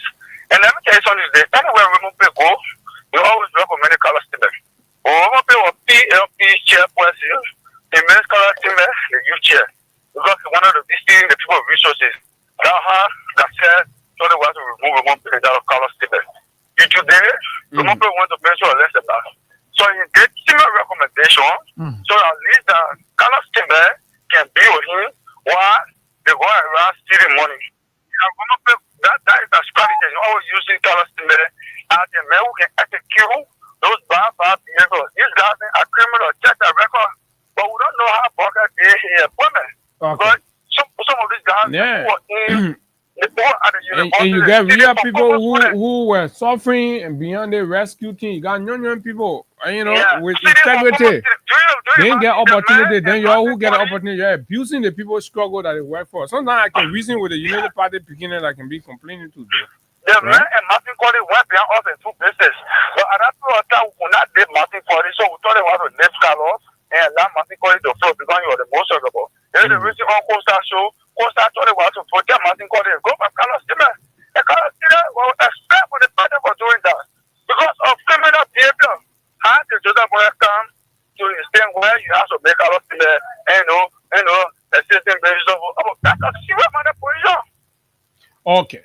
Thank you very much. And thanks for that historicity, and it's important. So this is just coming in that the LEC poll at the house around the president's house area there failed last night because the poll, according to sources, was rotten, but state security ain't allowing anybody to take picture of that. So, but anyway, so for Leopold to be falling, so it has caused disturbing traffic. I think that's why it's becoming a news thing because it's creating a situation in the environment.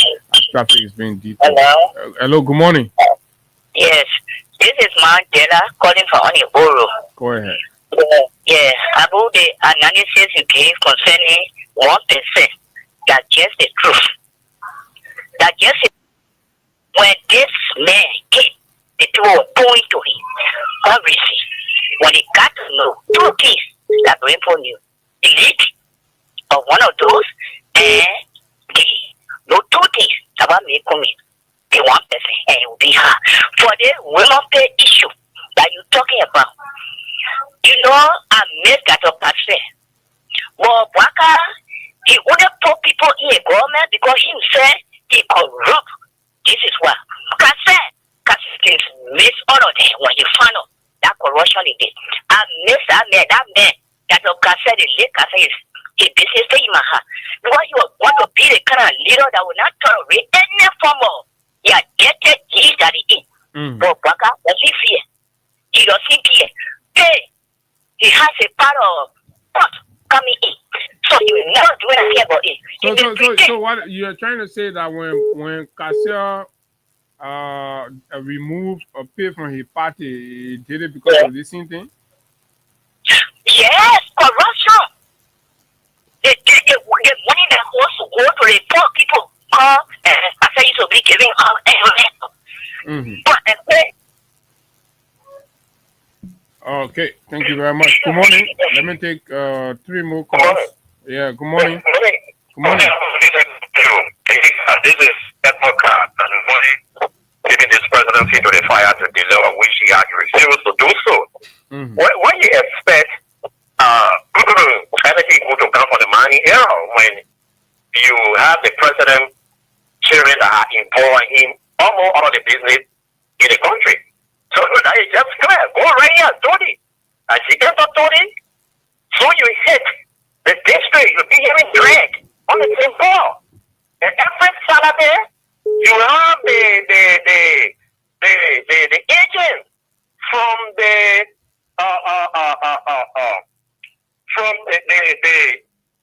landmark and energy visiting them. And when they go in there, they are going there on the instruction of the guys that are in position at that institution. So the guys struggle around here. You take their place over a lucrative position. What are they going to be doing? To take on to themselves what they can take because what is happening in the Unity Party, there are a lot of uncertainty. We that outside we know, and they are inside, they are aware of workers' position. So they want to take anything for granted. All right, thank you very much. Lastly, good morning. Good morning. Good morning. And let me say good morning to Ega. This is Washington Source, and I come from Israel. Okay. You see, it will be very, very difficult for Waka to punish any of his officials for corruption because the Waka himself is corrupt. The man is taking 10 million of Liberian people money. All right. Now a different discussion by itself, but this other one here, they won't see. But anyway, we got to hold it there because we have our guest already from the University of Liberia. He's come very late, but any which way we can squeeze him. So I'm watching something live from the Tubman University there in Maryland. Mhm. I think there is a protest that's being staged. Students are agitating for what? We'll find out subsequently to tell you. UL is in some noise, and then Tubman University Tubman joining and all of that. So at this juncture, let's just go across to welcome our brother, Chief. Good morning. Welcome. This is Freedom FM. Thank you. It's a pleasure. Good morning. I'm fine. How are you? Can you kindly introduce yourself for us? My name is Eric Patton. I am a faculty of the Department of Fisheries and Aquaculture Sciences. Okay. In the Science College. And I am the Secretary General of the UL Faculty Association. Okay. Hey, I'll just go from there and then we continue. Thank you, Abu. Thank you. So, Mr. Patton, let me to say welcome. So, how is the University of Liberia, particularly the Faculty Association? Well, for now, as of yesterday, we have resumed activities. We had an emergency General Assembly yesterday, and normally decisions of our Faculty Association are embedded within the General Assembly. There is a limitation to what decision the executive can undertake, and there is a provision in our constitution. For example, there are sometimes the executive can decide to say, because of this risk to faculty welfare is not issue, all faculty should stay away. That can be an executive, because there's no time to call an emergency assembly. But if there are issues that you have the chance to call and everyone is supposed to participate, our constitution provides that the executive alone cannot take that decision. We have to call all of the faculty so that people will give their different views and then we come to a conclusion. So that's what we did yesterday. Emergency assemblies are permitted by our constitution because there could be emergencies that will exist within the time frame. But legally, we are supposed to call assembly once at the end of every semester. Okay. That's by our constitution. So this rigmarole between you, the university, and of course the adjoint faculty. How far are we? The latest release from the Faculty Association that you are the Secretary General of said you people have decided to disengage from all academic activities of the UL. We thought this thing came up first, and there were conversations around that. No, what we released yesterday was a re-engagement stuff. So, Okay. so we urged our members to go back. But you mentioned adjunct. I don't think it's much between us and adjunct because we are the lab at the university. We are employees, right? So the way the university is such that I am faculty, like this semester, I have 4 courses, 12 credits. That's my required load. Now, under the university's policy, a full-time faculty must carry its full load. That's 12 credits, 4 courses wherein there are 3 credits, and 3 courses wherein there are 4 credits, maybe for mathematics or some engineering courses. There is also a provision that says that if you decide that you are available for additional courses to carry an additional 6 credits, we call that overload if you are a full-time faculty. Now, if you are not an employee of the university and you are a part-time contractor, we call you an adjunct. Okay. So the policy of the university provides that unless where in the case that a full-time faculty is unavailable or the specialized nature of the course cannot be found within the ambience of the department, then you can find an adjunct, right? So that's how you over years. I mean, there have been some issues with the way adjuncts are, recruited and so on. I mean, we empathize with them mostly. Sometimes the full-time faculty will not need to stay out of classroom, but some of the time we stay out of classroom because our guys who are adjuncts. But yet, you stay out of class according to you because of some of the issues affecting them.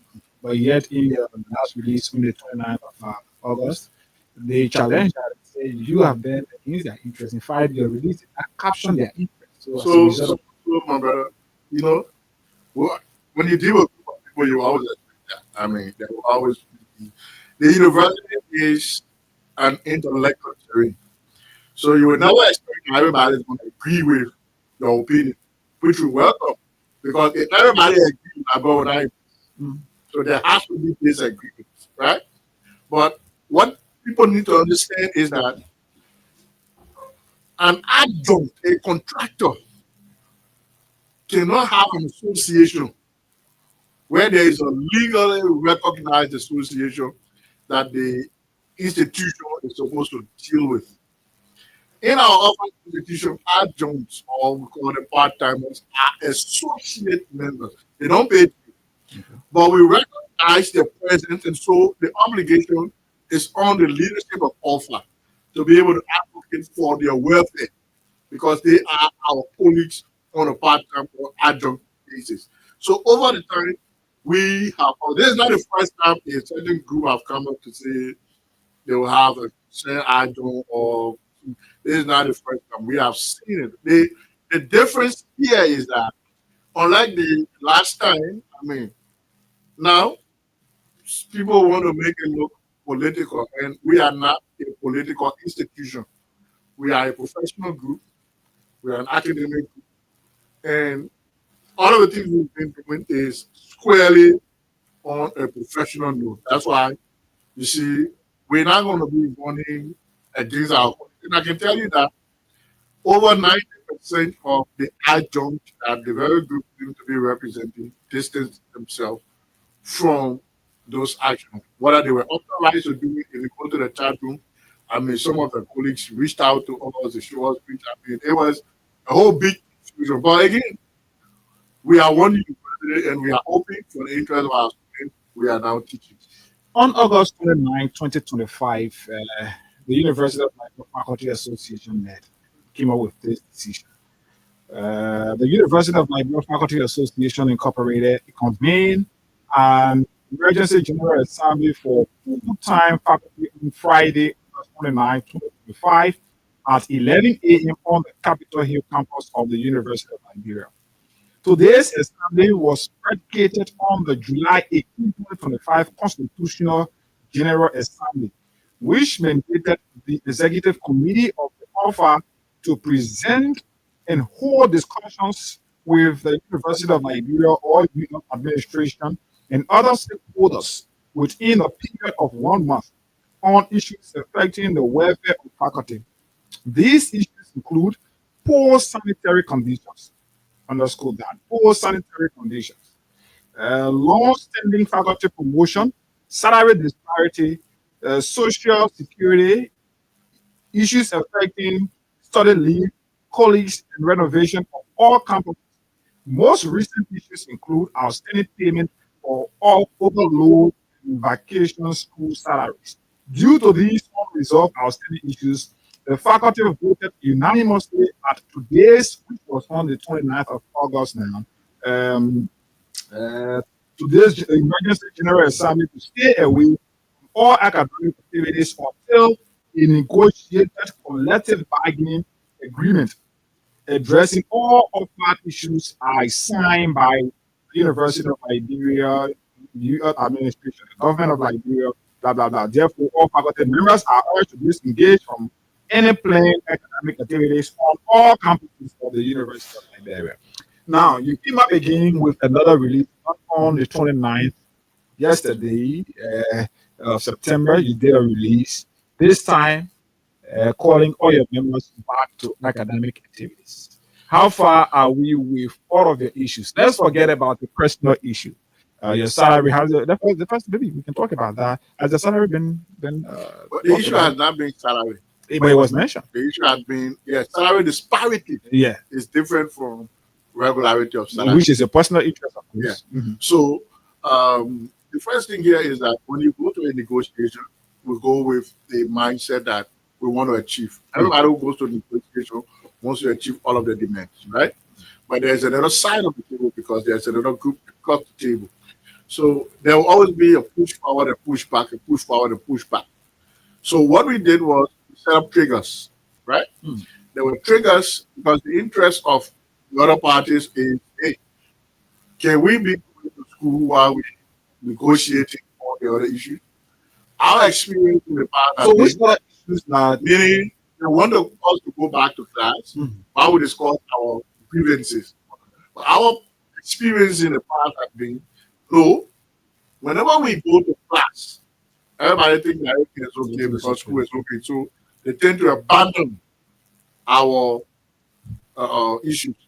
We recognize that some of the issues are medium and long-term issues.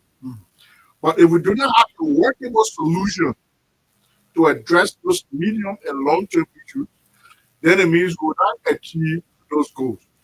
Some of them are immediate. So what we did, we ourselves identified, because we know when we go to negotiation, we got to have a line to say, okay, when we cross this point, we could be reasonable to say, okay, this one we can have a conversation on this one. So we set up triggers. Right? So those triggers were, one, you're going to pay all the annual and overload for the first semester.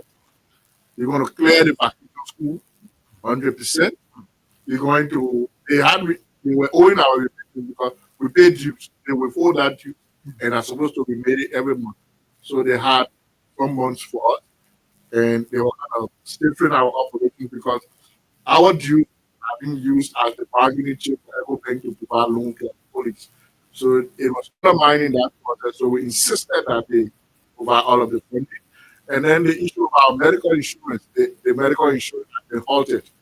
And I mean, given the conditions of the campuses, you can risk yourself, by going to class without an existing coverage of medical. And we pay a portion of that as employees, while the administration also pays their portion. So those 4 issues were set as triggers. all personal issues? Yeah.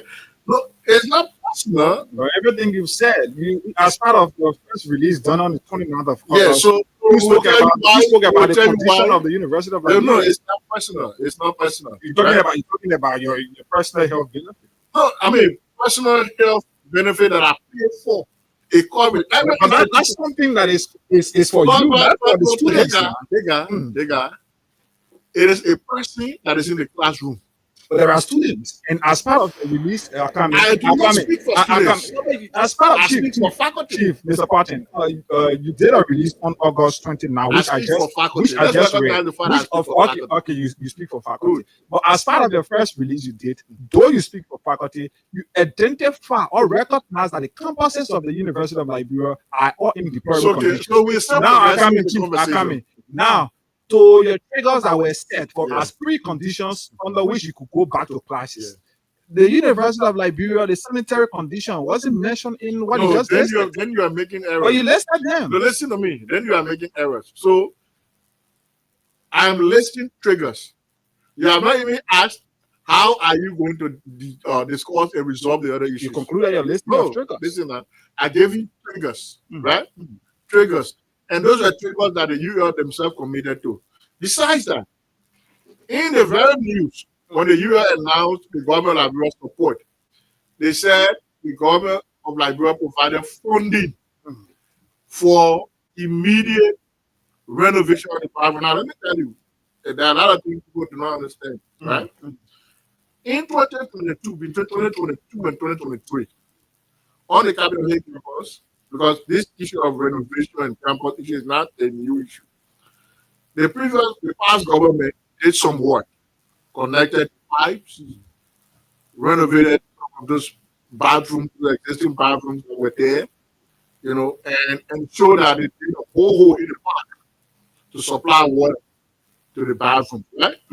So it is the university's duty to keep that borehole functioning for constant water supply. Why that was not happening, that's the question we were asking on Capitol Hill. Okay. We also flagged the issue of Fender, where I'm based, right? That the bathrooms, most of the buildings there are old. But if you maintain them properly with the proper materials, because sanitary conditions, sometimes they come out there. The place is there, but if the hygienic condition is poor, people will not go there. Sure. And what we recognize is that the number of students, and that's what we've been saying, the number of students at the University of Liberia currently overwhelms the facilities that we have. We have not been making clear strategic plan as to how the intake of the university will impact the facilities. Why has that not been happening? That's a management. We at the level of our OB asking the previous year administration and the government, what is your strategic plan? Where do you intend to take the university? Because hey, I go to class, right? And I'm in a room that has no fan. We're overcrowded beyond the normal. I'm supposed to take maybe a social level at the university. Stay at this time 75. I'll get 100, 120. By the time I finish teaching that class, I'm drained. So the only profit for me is to have a medical facility in case I suffer from a heat stroke, that there is a coverage. So you can understand why we will seek medical coverage because of the conditions. So all of these triggers that were listed, what was the conclusion with regards to addressing it?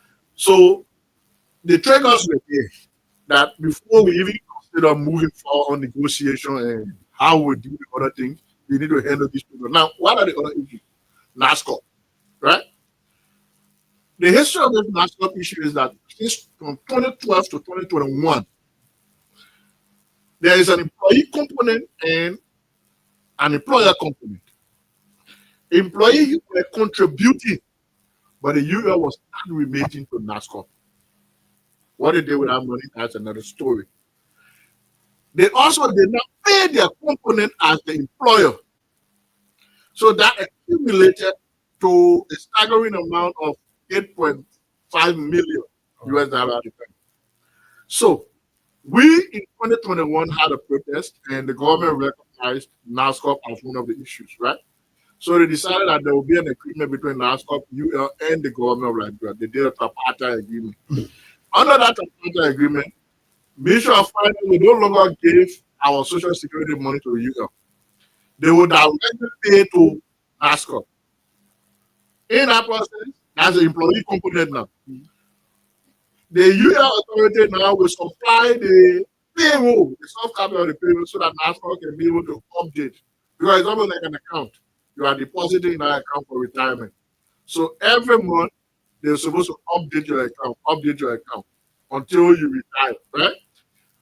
Then the government will recognize the 8.5 million that the UL owed at the time as a public debt. That the government was going to pay that to NASCO, relieving UL of the debt. So going forward, from 2022 up to now, Ministry of Finance directly remits to NASCO pay employee component. Now, the employer's component of the 6%, the UL is supposed to remit it. If they are not remitting that, it will increase the debt stock. So currently, probably UL have not been remitting their portion. So the current debt stock is around between 10.2 and 10.5 million, in addition to the 8.5 million. Now, in that tripartite agreement, there was supposed to be an arrangement of payment, right? Whether people went by that payment, no. So what happened is that when they signed that agreement, NASCO absorbed the first group of retirees. But now NASCO is rejecting because apparently they are defaults. So, yeah, which is becoming risky for our colleagues because looking at the structure of the colleague, the demographics of our faculty now, most of them are closing up to retirement. Of course, when you are closing up to retirement, you're really concerned about what you're supposed to get on the retirement. That's the issue. But NASCO could not be made an issue before scoping because it requires processes. You need to update or register with NASCO. You need to ensure that you get your update. What were those ones that the government or the UL accepted that we can work on? So the UL has begun working on the restrooms, facilities, and recently you heard the UL announced that even the all of the campuses. The golden class just provided 10,000 to do reservoir because there is a water supply system there actually. So water and sewer. What about the general outlook of the buildings? So the general outlook of the building will require government delivery investment. They committed in 2021. What do you think you can start to pressurize the government? So listen, my brother. In 2021, the government committed to renovate the university. So that is the reason why if you go on Capitol Hill, you see some of the buildings that look right, changing of window classes. A government is continuing, they were supposed to continue the process because they were providing the money in trenches. That is, by this time we do this, by this time we do this. So why? I mean, it's not continuing because you heard the argument about we put 1 million there for renovation, 1 million disappear. That was because of that agreement from 2021. So what we all need to do now is to follow the money that is there for renovation. Where is it going and why is it not impacting the structures at the university? So beyond renovation, my brother, I think we need to plan for new infrastructure. Because sometimes the cost of renovation can provide new structures. So we have the best. Our faculty is one of the most qualified group of people. In fact, the most, not one of them. They are the most qualified group of people. You have it like that. We have structural engineers. So what you need to do is to make use of the resources you have at university, to analyze your structures you have in advance appropriately, whether it is feasible to renovate a building or to construct a new one. If it is not economically sound to renovate the building but to construct a new one, we construct it. Besides that, we have said to the university, and we think one of the proposals you're working on is you need to tie your loose ends in terms of domestic revenue, internal revenue. Tie your loose ends. When you tie your loose ends, you may not get 10 million, but you will have some money which can be able to, in the interim, cater to some of the problems you have here while you're still lobbying with the government to increase your grant portfolio. So it's just about people listening. Why are they doing strike? Because people are not listening. So now you think they are listening? Well, They could be mesmerizing you to return to class. No, the thing here is that there's always a room. I just told you in my intro that our constitution provides that every semester we have one general assembly. So if they mesmerize us to go back to class, the public is the witness. We still have another assembly right before us for this semester. And we're going back to the we see students. So we said to the Minister of Justice, who decided now to be the mediator, that in the past, the mediator before you left, he said, no, I didn't leave. But when I inquired, they said everything was okay, but to say, yeah, we are here. And the reason is because normally when we go back to class, people take the foot off the wheel, right? They take the foot off the accelerator. So, and you can still now, I'm coming, my brother. You just said they got a student, they got a student side, right? They used you like that before. You said they got a student side. They got a student side. You know what you said? So there is a faculty side, there is the student side, right? So the government comes and say, okay, we recognize your issues, but please, hey, let's give us the benefit of the doubt again. There's the student side of it. We know we have these issues, but you have to be considerate. We say, yeah, but you got to handle this one because we too have welfare, we have families. Okay. We go back to the classroom. Offer is working. We set up committee. It is really important that your commitment is on the table so that we resolve those issues. Because it is not like you can control us or, like you said, mesmerize us. No. It is not about a strong man and a strong woman battle here, right? It's a battle of reasoning. And when necessary, we reason and say, okay, the public needs to be the witness before back. So we have another assembly. We are the ones who knock on doors to say, you need to come for us to discuss, and we keep knocking. Because those are the evidences we provide to our colleagues when we go to jail. Because, I mean, if we had a parliament, that would be the most educated parliament. So they will ask you, what are the steps? So you have to outline the steps. Okay. Eric Martin is the Secretary General of the University of Liberia Faculty Association. Here this morning confirming to us and the public that they've resolved to return to classes. Apparently, maybe because the CSA also threatened them. It could be too. But that's it. The CSA cannot threaten us. When it came to your he clarified because he clarified on his page that he was not talking to you. There is this our colleague. You know the government created universities in the various counties, right? And we recognize the right of those people. Now, as university lecturers, you go to classes by schedule. When you are subjecting these people, when they get a schedule to go to class, you tell them, why didn't come before 9 o'clock, you draw a line on it. Okay. You say they late.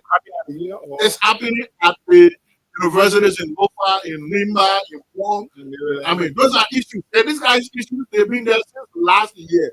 They call them the rural university. They put themselves together under the name Rural Universities Faculty Association because they are out of Monrovia. And all the CSM needs to do is to say, they can't be knocking on his door. They be at the legislature, they be at the president era. Why can't you call these people? You cannot subdue intellectual people at threat. You only worsen. I mean, the board of trustees at the university, they didn't solve the problem. No. Because you see, we know what we want and we are intellectual, but you don't threaten us. Right. Okay, so yes, Eric Martin is here this morning. So we can now pick guest speakers on this topic. Also, don't forget today is the final draw or the back to school draw for all of you who have been following our back to school bonanza here on Freedom 87.9. So you can play this morning as well, star 255 star 1 hash for 25 cents USD or 50 Liberian dollars. You can play here this morning and be a part of those who could be winning. I'll be putting draw plumbers of the show. I'll do at least 2-3 draws in sequence so you can play this movie. Let's be calls on this topic. Eric Potter is here with us 0776 104 104 086 500 104. For those of you at the University of Liberia, especially students at the University of Liberia, at least you can breathe in fresh air now. Your teachers have said, the professors have said, we will return to classes. But if the government fail to live up to the commitment, we could go back to where we were before. So yes, but all of these things that we've said while we're waiting for the lines to get sorted out, all of these things that we've said, was there any time frame set up to when the government or the UL administration is supposed to meet up with those Okay. commitments? So like I said, we provided our own. Normally, when we go to this discussion, we don't go. Yes, we provide proposals, right? We outline our issues and we provided timeline. The UL is- I mean, we got different timeline for different issues, recognizing the immediate, the medium, and the long-term issues. The UL is- so what we now need to do is for the committee of both sides to sit down and reconcile the timeline, right? Like we did in the past, we did it in 2021 with the government of Liberia. So all the going by the classes, nothing among all of those issues you raised was touched immediately. All of them were promises. So NASCOP is a promise. Okay. We want our issues, the police on steady leave. Their issues are burning issues. Promise. The promise. Okay. The renovation of the bathroom issue I thought about. The complete renovation of all the campuses. Promise in the next budget. So salary disparity is a problem we had to work it on. Which one the government? So the government paid the adjunct, the government paid the overload, the government paid the vacation school. We insisted that the union pay what they owed to the insurance company, and they paid some money towards it. And the insurance company has now opened up the insurance company, the medical insurance company. The money they owed to offer, they pay that money as we speak now. We are finalizing now to open up the loan facility again for our colleagues with EcoBank. Okay, let's talk to our first caller here, Hussein Kel. Hussein, good morning. What's up? Go ahead, you like? Yeah, thank you, man.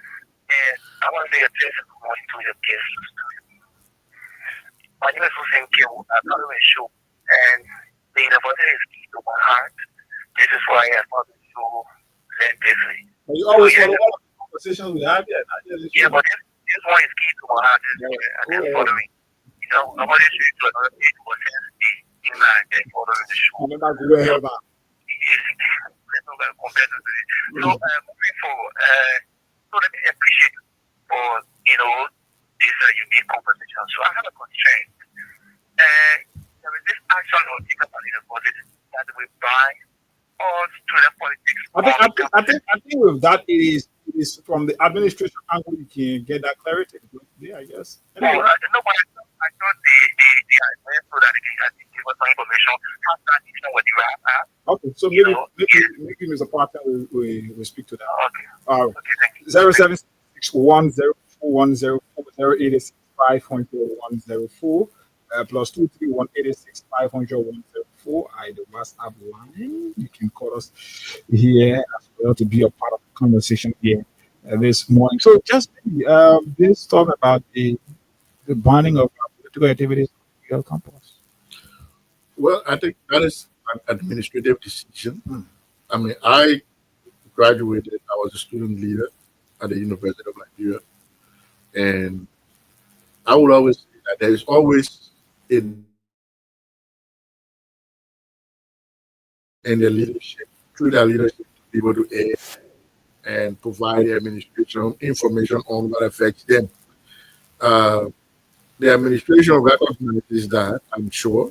And one of the conversations we had with the president, we made recommendations because some of our former student leaders, and we said, in the past, we had this platform where student leaders will meet the UL president either twice a month or 3 times a month to be able to provide information on what affects them. So, I mean, Dr. Mapaya acknowledged that she's intending to reactivate that, and that would be a way to hear from the student side of it, and maybe some of the misinformation, misconceptions around student politics and clearing out it, be clear there at their level, and then maybe we could see a resumption. I think the problem is the level of violence, which all of us do not appreciate, but it affects us also when we are providing lectures in the class. So the light are also tragic. Yeah, we do have some issues when students are angry with the administration. They come and disrupt our classes.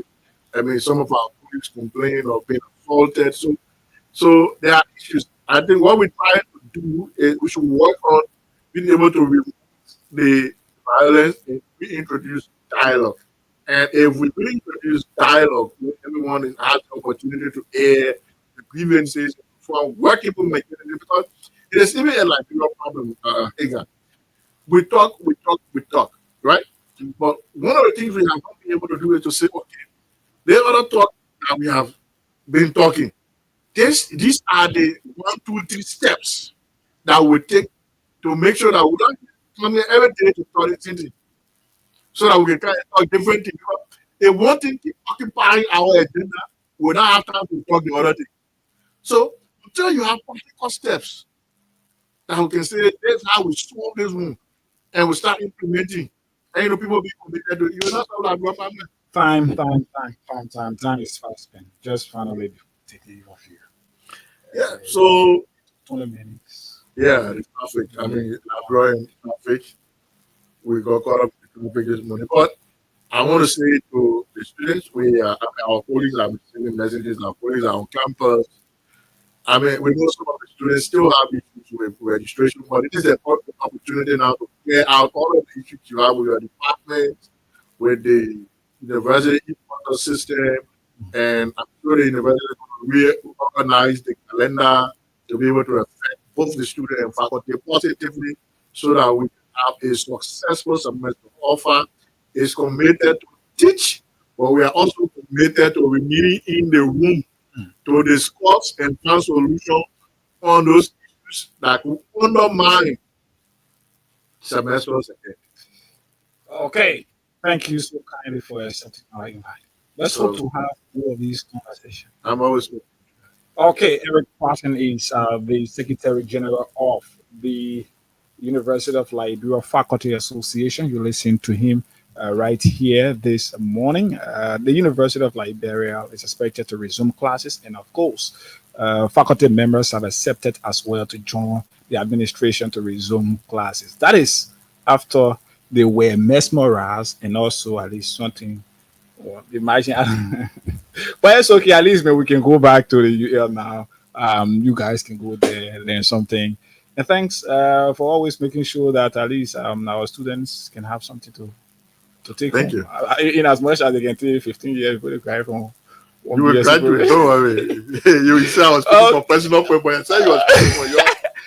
Okay, so folks, that's we can take this break. When we come right back here, we do draw to give our money to you. Our followers, *255*1#, *255*1# are the numbers. The code you can follow here to be a part of the cash giveaway right here on Freedom 87.9. So *255*1# or *255*1# for just $50 Liberian or 25 cents USD. You stand a chance to be a part of those who could walk away with 5,000 Liberian dollars as instant cash prize. But the back to school bonanza draw is up for today, and all of you who have played, all you have to do this morning is to increase your chance of winning. And once you play, you stand also the opportunity, the chance of also winning instant cash prize of 5,000 while we wait to do the back to school bonanza draw. I'm told it's going to be 10 p.m. tonight. Oh, wow.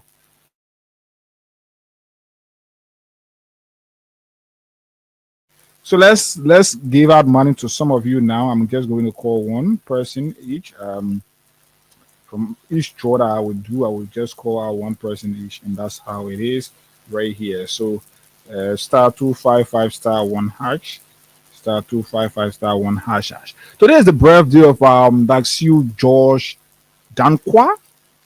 Your birthday is on today. You can take it from the Freedom Morning Rise crew.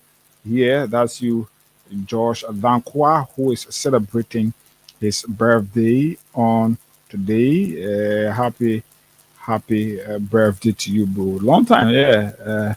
The struggle, the guys who are behind the struggle, it's good that you're there. And let's keep fighting for our country here this morning. Let's give out money to somebody. Let's call out somebody just quickly. If time can permit, I would call at least 2-3 persons. But let's continue. Star 255 star 1 hash or star 255 star 1 hash ID numbers. You can call right here and use right here to be a part of the back to school bonanza right here this morning, and also win something as instant cash prize this morning. Let's do it red by. I call you pick your call, we move on. Good morning. Hello. Yeah. Morning, this is Hagar. I'm calling you from Freedom FM. Is it? This is Hagar, and I'm calling you from Freedom FM. Yeah. Have you been playing our cash giveaway right here? Yeah. Did you play this morning? Hello? No. You did not play this morning? Hello? Yeah. I mean, you have to please be attentive, man. We're doing something. We're on the radio, live on the radio. You say you did not play this morning? Oh, okay, I play the money. Oh.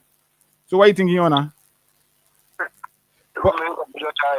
Yeah, so check up on your phone. You've received 5,000 Liberian dollars, okay? Okay, thank you. Yeah. Imagine it, man. What kind of country here? You call your own phone and you forget what you the country is an interesting place. So star 255 star 1 hash, star 255 star 1 hash. We can call another person. Just quickly, let's see. We can call another person right here. Okay, let's call another person right here this morning. We want to give more person money here this morning. Let's talk to this person, hoping that you can pick. This one, I'll call you 1 time, 2 times. You pick, I will move on to another person. The good thing is the money can automatically be on your phone while we're doing this. So we got like 2 minutes to be here. We can do just 1 more if we can get this person. Star 255 star 1 hash or star 255 star 1 hash. Numbers. Okay, so because of time, let's get this. Let's call you just for the last time. If you can do, we move on this morning. There are too many persons waiting to be a beneficiary of this. The back to school bonanza draw is up today, and trust that you can win 100,000 Liberian dollars today on the back to school bonanza. The draw is going to be today. So we've told you on several occasions, play the back to school bonanza and win. And so today is our time, and it's the opportunity you have to be something, to win for yourself something, and help to take your child or children back to school if you've not done so. So yeah, folks, I'm going to be sticking around, but let's see. Okay, I will do a draw just in a few minutes. Star 255 star, and I need 4 more pressing on this one. Star 255 star 1 hash for those of you using the button phone, and then star 255 star 1 hash for those of you using the smartphone. For just 25 cents USD or 50 Liberian dollars, you stand a chance to win for yourself cash prize of up to 10,000, 5,000, whatever it is here this morning. But folks, that's all the time we've got to be here with you on the Freedom Morning Rise. Until we are back here is on tomorrow, when I will be here on the midweek edition of the Freedom Morning Rise. Until then, the name is Hagar Ganda Abu Sharif, has been here. Until we meet you on tomorrow, let's keep the peace of Liberia. This country is the only country we have, and we cannot be deported from this country. We will not burn. More freedom, welcome.